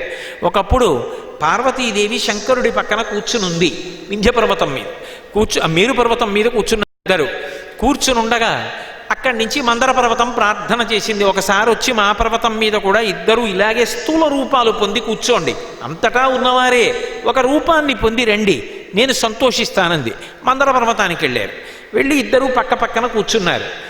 ఇద్దరికీ తెలుసు, కానీ బాహ్యంలో లీల చేస్తారు. అంటే మనందరికీ చమత్కారం కలిగేటట్టుగా చేస్తారు. శుంభ నిశుంభులన్న రాక్షసుల్ని సంహరించాలి. అలా సంహరించాలంటే కన్య చేతిలో అయితే మరణిస్తాం, అయోనిజ చేతిలో మరణిస్తాం అన్నారు వాళ్ళు. ఇప్పుడు ఎవరు రావాలి? వాళ్ళ ఉద్దేశం ఏమిటంటే పార్వతీదేవి అంటే కన్య కాదుగా, పరమశివుడు ఇల్లాలుగా, ఆవిడ మమ్మల్ని చంపలేదుగా అని వాళ్ళ ఉద్దేశం. అదో అజ్ఞానం, అదో అమాయకత్వం. కాబట్టి అమ్మవారికి తెలుసు, శంకరుడికి తెలుసు, సర్వజ్ఞులు. వాళ్ళకి తెలియదు ఎలా సంహరించాలో. ఇద్దరు పక్క పక్కన కూర్చున్నారు, పార్వతీ పరమేశ్వరుడు. నిజానికి వాళ్ళకి దెబ్బలాట్లేం రావు, నటించింది ఆవిడ. ఎందుకో శంకరుడు ఓసారి ఇలా చూసుకున్నాడు, ఇలా ఓసారి ఆవిడ వంక చూశాడు. ఈయన తెల్లగా ఉంటాడు, స్ఫటిక మణినిభం. ఆవిడ కాళీ, నల్లగా ఉంటుంది. ఎందుకని నారాయణ నారాయణి, వాళ్ళిద్దరూ అన్నా చెల్లెళ్ళు, శ్రీ మహావిష్ణువు పార్వతీదేవి, ఇద్దరూ నలుపే. కాబట్టి అది నిజంగా నలుపు తెలుపు గొడవలు ఉంటే అనుకోకండి, మళ్ళీ అదో తత్వం రంగుల గురించి. ఇప్పుడు మళ్ళీ అదంతా నేను ఎక్కడ చెప్పాను. కాబట్టి ఆయన ఇలా చూశాడు, ఏదో సామాన్యమైన వ్యక్తి ప్రవర్తించినట్టుగా ఓ విచిత్రమైన నవ్వు నవ్వి కాళీ అన్నాడు. అలా ఎప్పుడు అనడం, కాళీ అన్నాడు. ఆ అనడంలో చిన్న వెటకారం ధరించింది, నల్లపిల్ల అన్నట్టుగా అనిపించింది. ఆవిడంది, నేను మీకు అన్ని విధాలుగా తగిన దానను అనిపించుకుంటేనే నాకు సంతోషం. ఒక భార్య జీవితంలో ఆనందపడిపోయేది ఎప్పుడండి? నా అదృష్టమైన విల్లాలవడం అన్నాడు అనుకోండి. ఏ మహానుభావుడు అన్నాడో కానీ, మొగడు మెచ్చిన చాలా కాపురంలోన మొగలి పూల గాలి బుచ్చాలవాన. మంచి మాట ఎక్కడ చెప్తే తప్పేముంది? అదే నా కర్మ అని 10 మాటలు అంటున్నాడు అనుకోండి, పాపం ఆవిడికి ఎంత ఖేదంగా ఉంటుంది. ఆయన మనసు నా వలన సంతోషాన్ని పొందలేదు, ఆయనకి తగిన దానను నేను కానన్న భావన ఆయనకు ఉంది, ఏమి నా వలన ప్రయోజనం అని ఎంతో దుఃఖపడుతుంది. ఆమె, నీ అమాయకత్వమే నాకు ఇష్టమే, నీకున్నటువంటి ఈ బలహీనత ఏది ఉందో అదే నాకు నువ్వంటే ఇష్టం అవ్వడానికి కారణమే అన్నాడు అనుకోండి, ఆమె పొంగిపోతుంది. లోపాన్ని కూడా ప్రేమకి కారణంగా చూడడం భర్త యొక్క లక్షణం కావాలి. నాకు 4 బిడ్డలు ఉన్నారనుకోండి, అందులో ఒక బిడ్డకి ఏదో ఒక్క కన్నే బాగా కనపడుతుంది అనుకోండి, 2వ కన్ను బాగా కనపడదు. నాకు ఆ బిడ్డ మీదే ఎక్కువ మమకారం ఉంటుంది. పాపం ఏమిటో ఒక్క కన్నే, 2వ కన్ను కనపడదు. భగవంతుడి దయ వల్ల నాకు ఆ ఇబ్బంది లేదు, కానీ ఉదాహరణకి మీ మీద పెట్టకూడదు, తప్పు, అందుకని నా మీద పెట్టుకు చెప్తున్నాను. అయ్యో వీడికి ఒక్క కన్నే కనపడుతుంది, 2వ కన్ను కనపడదు, వీడు దుడుకుతనంతో 2వ కన్ను ఏమైనా చేసుకుంటాడేమో అని ఎప్పుడు భగవంతుడిని, స్వామి ఆ కన్ను వీడిది రక్షించు, వీడి జీవితం బాగుండేట్టు చూడు, ఆ కన్నుకి రుగ్మత రాకుండా చూడంటాను. నా బిడ్డ అయినందుకు నా బిడ్డ యొక్క బలహీనత వాణ్ణి ప్రేమించడానికి కారణమైంది. భర్త దృష్టిలో భార్య కూడా అలాగే ఉండాలి, భార్య దృష్టిలో భర్త అలాగే ఉండాలి. నాది ఒకప్పుడు కామకోటి పీఠాధిపతులు చంద్రశేఖరేంద్ర సరస్వతి మహాస్వామి వారి దగ్గరికి ఓ ఇల్లాలు వచ్చింది. ఏమమ్మా అన్నారు. అందరూ వెళ్ళిపోయాక చెప్తానంది. పక్కకు ఉండన్నారు. అందరూ వెళ్ళిపోయాక పిలిచారు. ఏమి చెప్పాలనుకుంటున్నావు?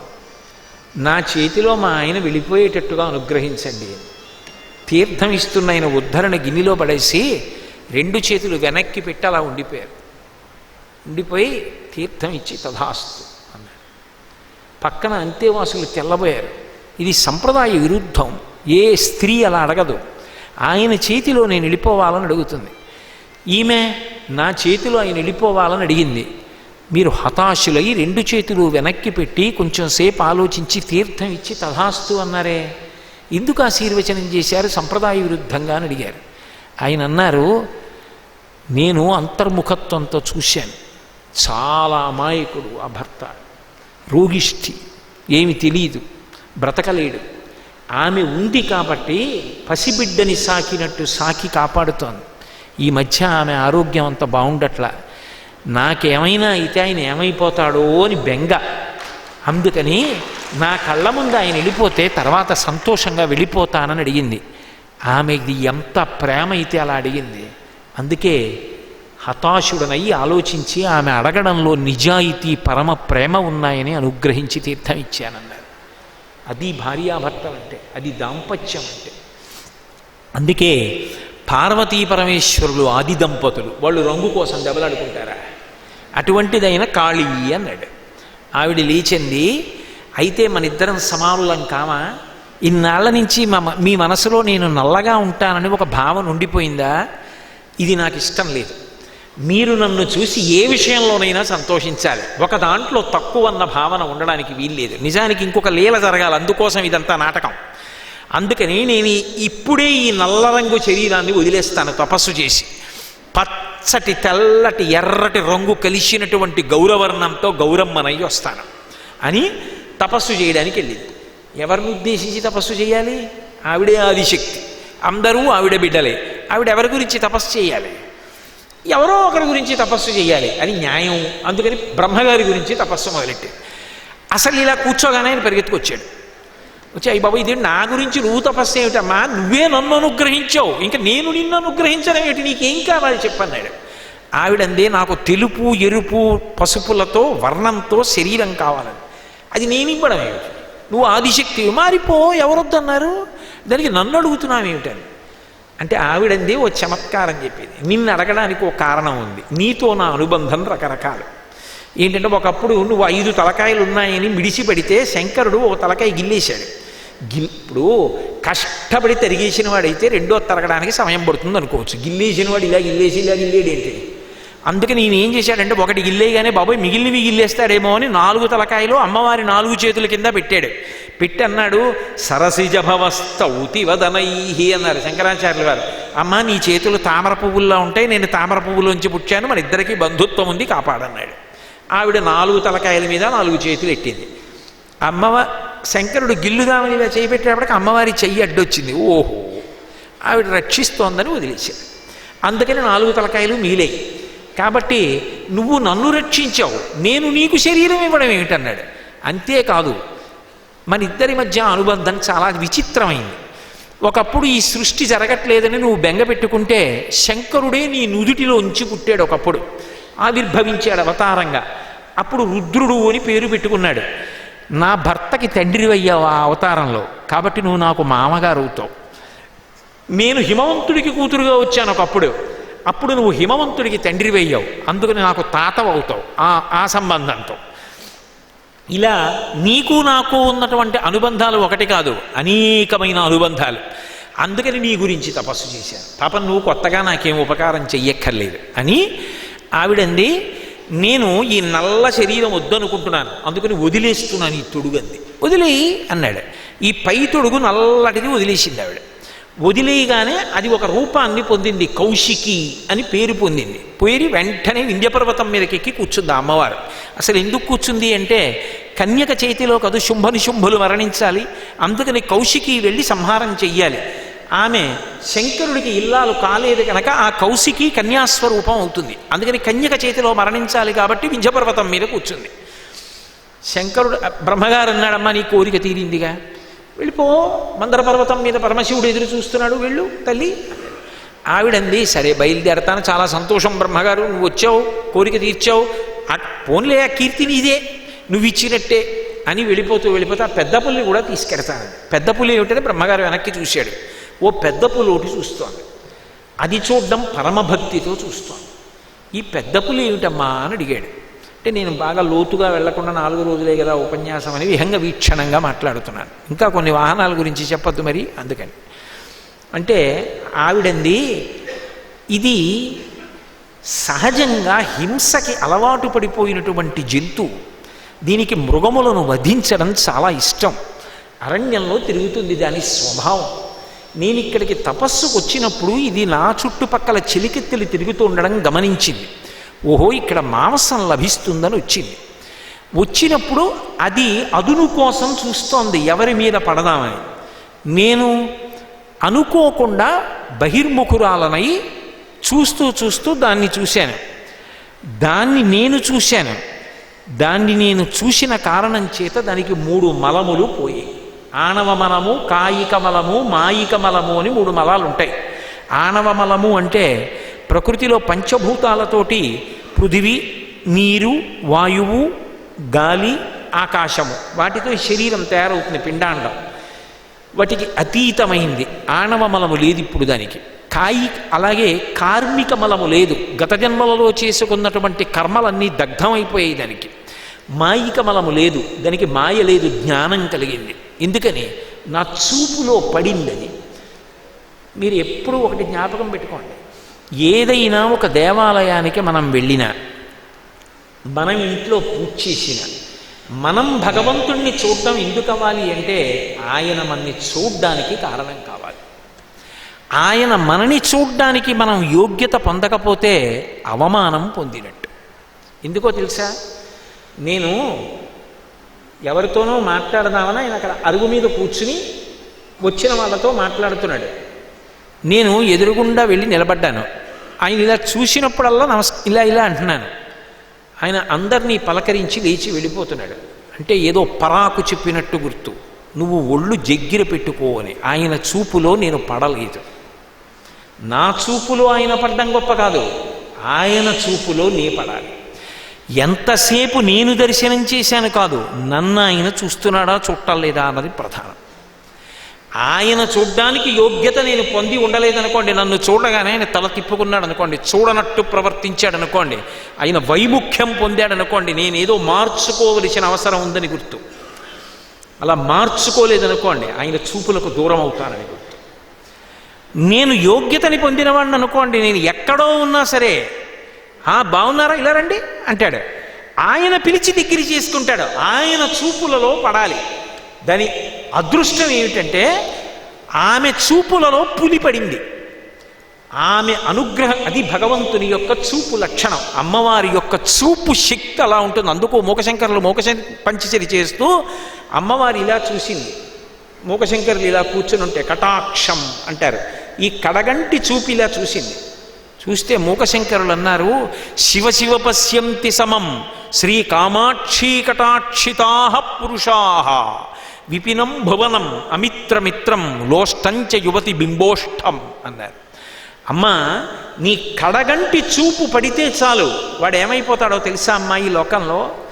అలా నీ యొక్క అనుగ్రహపు చూపు పడగానే నీ చూపుకి నోచుకున్నటువంటి వ్యక్తి విపినం భవనం, వాడికి అరణ్యానికి పెద్ద సౌధానికి తేడా ఉండదు. విపినం భవనం అమిత్రమిత్రం, శత్రువు మిత్రుడు రెండు భావనలు ఉండవు. లోష్టంచ యువతి బింబోష్టం, బెడ్డ ముక్కకి భోగానికి వాడికి మధ్యలో తారతమ్యం ఉండదు. అన్నీ ఒకటిగా కనపడతాయి. అంత సమబుద్ధిని పొంది అంత వైరాగ్యాన్ని అంత జ్ఞానాన్ని పొందుతాడు. ఆవిడ చూపుకున్నటువంటి శక్తి అటువంటిది. ఒక అద్దం పెట్టి ఓ పల్చటి కాగితం వంక చూస్తే ఏమవదు. మంచి ఎండలో భూతద్దం సూర్యకిరణాలు దాని మీద పడేటట్టు అలా పెట్టారనుకోండి, కాసేపటికి కాగితం కాలుతుంది. భూతద్దంలోంచి పడిన కిరణముల యొక్క శక్తి అటువంటిది. సామాన్యమైన అద్దంలోంచి పడిన కిరణముల శక్తి అటువంటిది. పరదేవత యొక్క చూపు విశేషం అటువంటిది. ఆమె చూపు పులి మీద పడింది.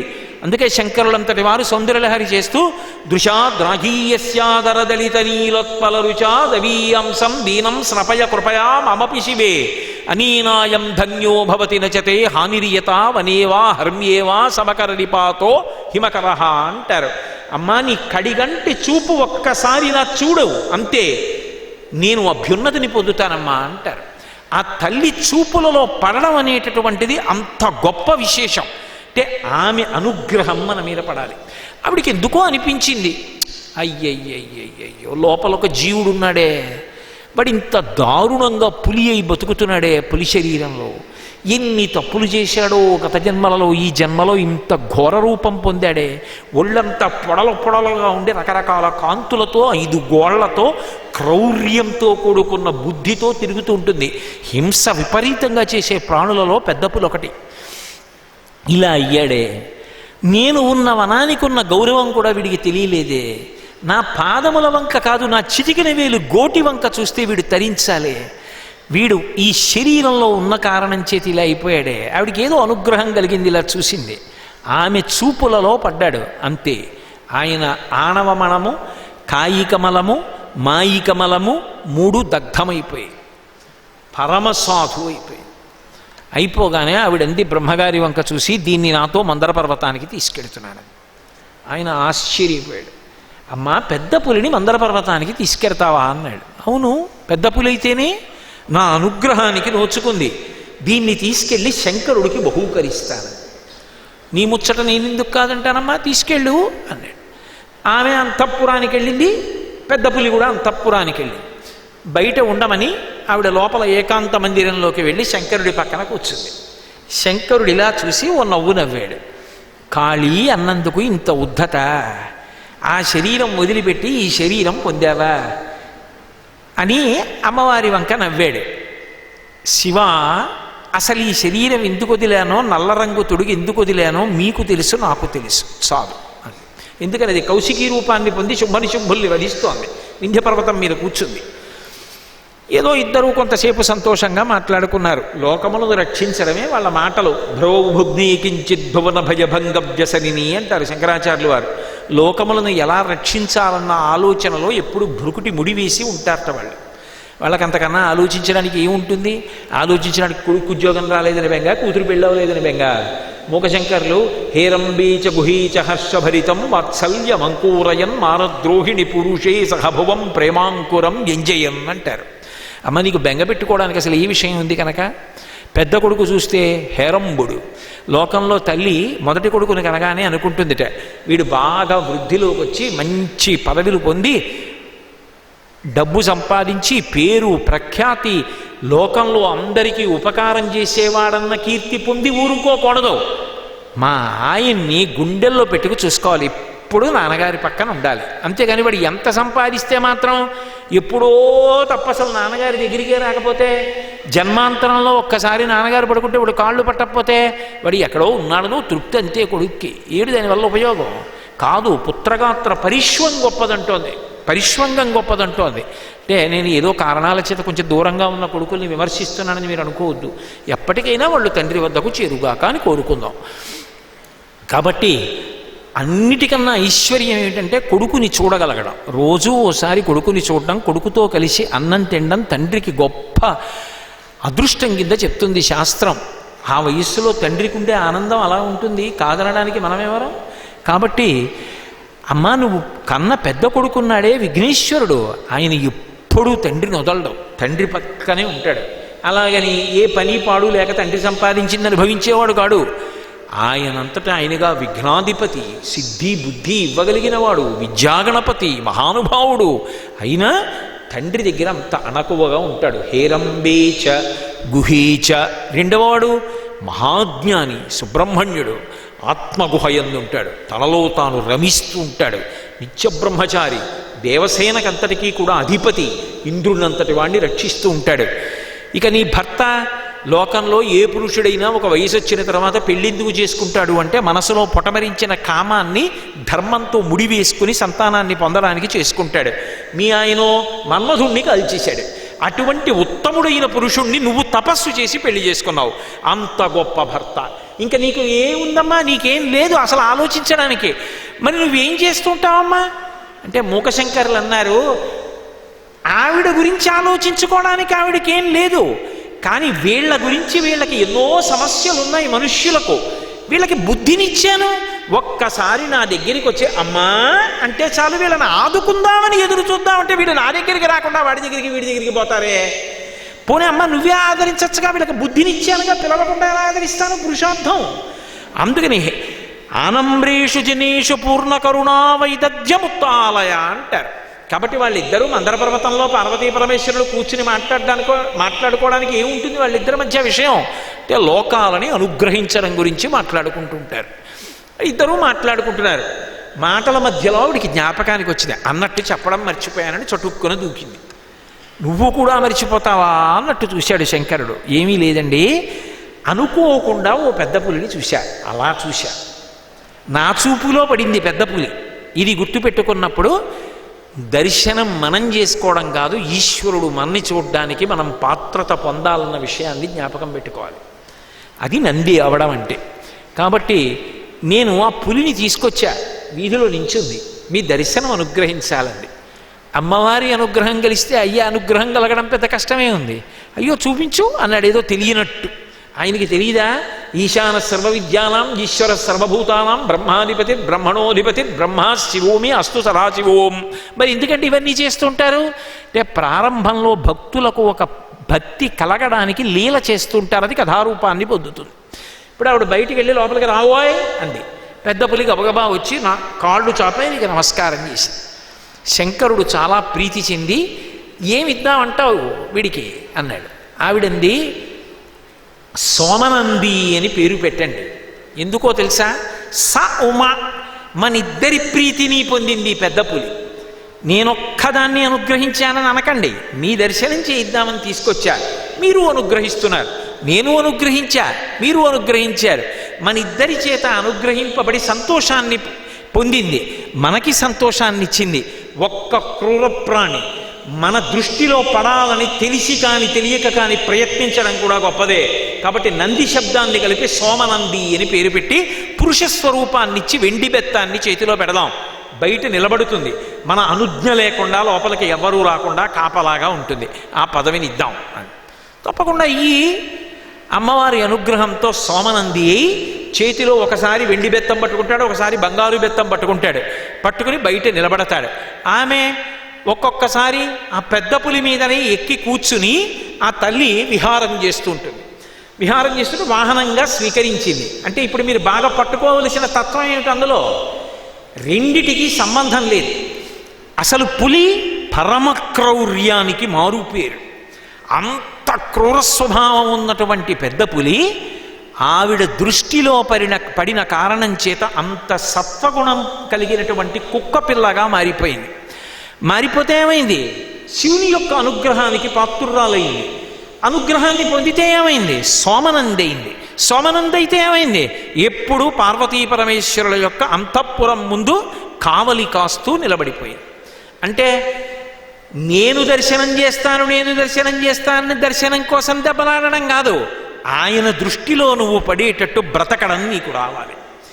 ఏ కారణాలకి ఆయన దృష్టిలో పడడానికి నువ్వు దూరం అవుతున్నావో నిన్ను నువ్వు పరిశీలించుకొని ప్రేమతో ఆయన నిన్ను ముందు పిలిచేటట్టుగా నీ జీవితాన్ని ఒబ్బిడి చేసుకోవడం నేర్చుకోవాలి. ఆయన నిన్ను చూడాలి. అందుకే మనకి ఎప్పుడు ఒక మాట చెప్తారు, నన్ను చల్లగా చూడు స్వామి అంటారు. నన్ను చల్లగా చూడు స్వామి అన్న మాటకు అర్థం ఏంటంటే, ఆయన నన్ను చూడాలంటే ఆయన చూడడానికి యోగ్యంగా నేను బ్రతకాలా? నాకు పరమ చీకాకు కల్పించేటట్టుగా ప్రవర్తించిన వారి పట్ల నేను ఎందుకు చూస్తాను? నేనే చూడనే. అతి సామాన్యుణ్ణి, ఎందుకో పనికి మాలిన వాణ్ణి, అటువంటిది నేనే చూడనప్పుడు పరమేశ్వరుడు ఎందుకు చూస్తాడు? ఆ భక్తి ధర్మభావన లేనివాడి వంక ఎందుకు చూస్తాడు? నేను ఇన్ని మాటలు చూశాను కాదు, ఆయన నా వంక చూడాలంటే ధర్మము కారణము కావాలి. ధార్మికంగా బ్రతికే లక్షణం ఉంటే ఏదో ఒకనాడు భగవంతుడు అనుగ్రహం పాపం ఇలా ఉండిపోయాడే అంటుంది. అదిగో పులిలో ఉండిపోయాడే అన్నట్టు అలా ఉండిపోయాడే, అనుగ్రహిస్తానంటుంది. ఆవిడ చూపులో పడ్డాడు అంతే. ఎంత పెద్ద స్థితికైనా వెళ్ళిపోతాడంతే. కాబట్టి ధనుపౌష్పం మౌర్వీ మధుకరమయీ పంచవిశిక వసంతు సామంతో మలయ బరుదాయో ధనరద తథాప్యేక సర్వం హిమగిరిసుతే కామపి కృపాం అపాంగత్తే లబ్ధ్వా జగదిదమనంగో విజయతే అంటారు శంకరాచార్యులు వారు సౌందర్యలహరి చేస్తూ. మన్మధుడికి ఏముంది? చేతిలో చూస్తే ధనుపౌష్పం పువ్వులతో చేసినటువంటి ధనస్సు, ఆ వెనక వింటినారి చూస్తే తుమ్మెదలతో చేసింది. ముందు ఇలా పువ్వులతో ధనస్సు ఉంటే వెనకాల ఎక్కడైనా వింటినారిలో తుమ్మెదలన్నీ ఓ లైన్లో నించోమంటే నించుంటాయా? ఎగిరి వెళ్ళి పువ్వుల మీదకి వెళ్ళిపోవు. ఒకవేళ నిజంగా తుమ్మెదలన్నీ వింటినారిగా నిలబడ్డాయి అనుకోండి, బాణం సంధిద్దామంటే వింటినారికి స్థితిస్థాపక శక్తి ఏది? అది వెనక్కి ఎడుతుందా? రెండు తుమ్మెదల మధ్యలోంచి బయటికి వెళ్ళిపోతుంది ఆ బాణం. పోని ఆ బాణాలు ఏమైనా గొప్పవా అంటే 5 పువ్వులు ఆయనకి బాణాలు. మలయమరుదాయో ధనరథ, ఆయన ఎక్కి వెళ్ళే రథం చాలా గొప్పదన్నావా?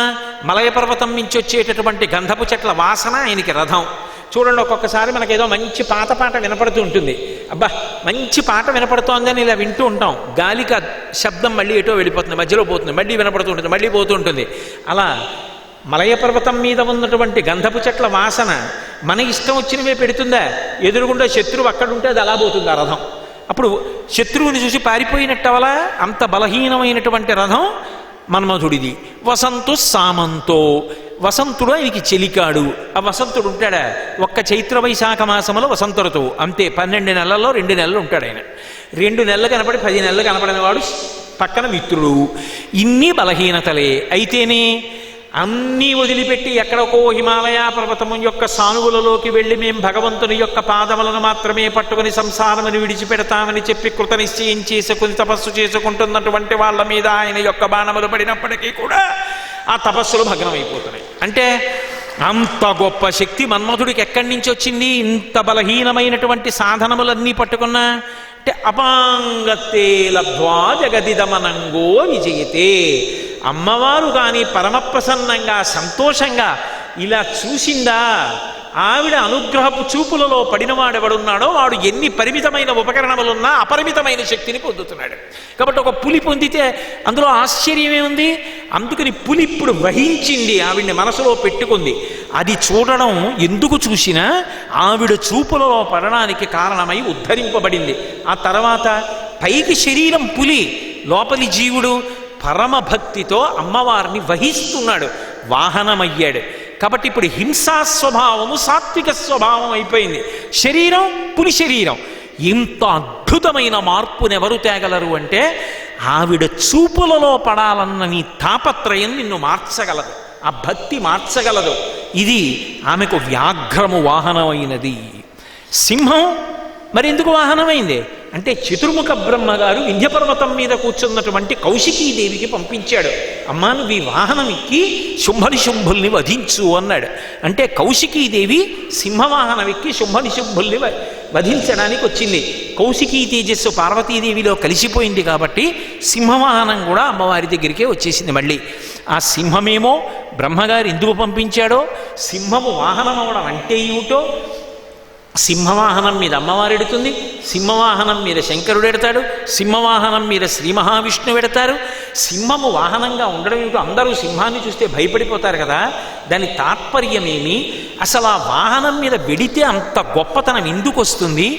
ఈ వాహనాల మీద వెడుతున్నప్పుడు ఆ వాహన సేవ చేసిన, వాహన సేవ చూసిన, వాహనం వెంట నడిచిన భగవంతుని యొక్క అనుగ్రహానికి మనం ఎలా పాత్రులమవుతాం, ఈ విశేషాల గురించి మళ్ళీ రేపు సాయంకాలం 6:30 తిరిగి మనం కలుసుకున్నప్పుడు ప్రారంభం చేస్తాను. మంగళాశాసన పరై మదాచార్య పురోగమై సర్వైశ్చ పూర్వైరాచార్యై సత్కృతాయాస్తు మంగళం. మంగళం కోసలేంద్రాయ మహనీయ గుణాత్మనే చక్రవర్తి తనూజాయ సర్వభౌమాయ మంగళం. ఉమాకాంతాయ కాంతాయ కామితార్థప్రదాయినే శ్రీగిరీశాయ దేవాయ మలినాథాయ మంగళం. సర్వం శ్రీ ఉమామహేశ్వర పరబ్రహ్మార్పణమస్తు. స్వస్తి.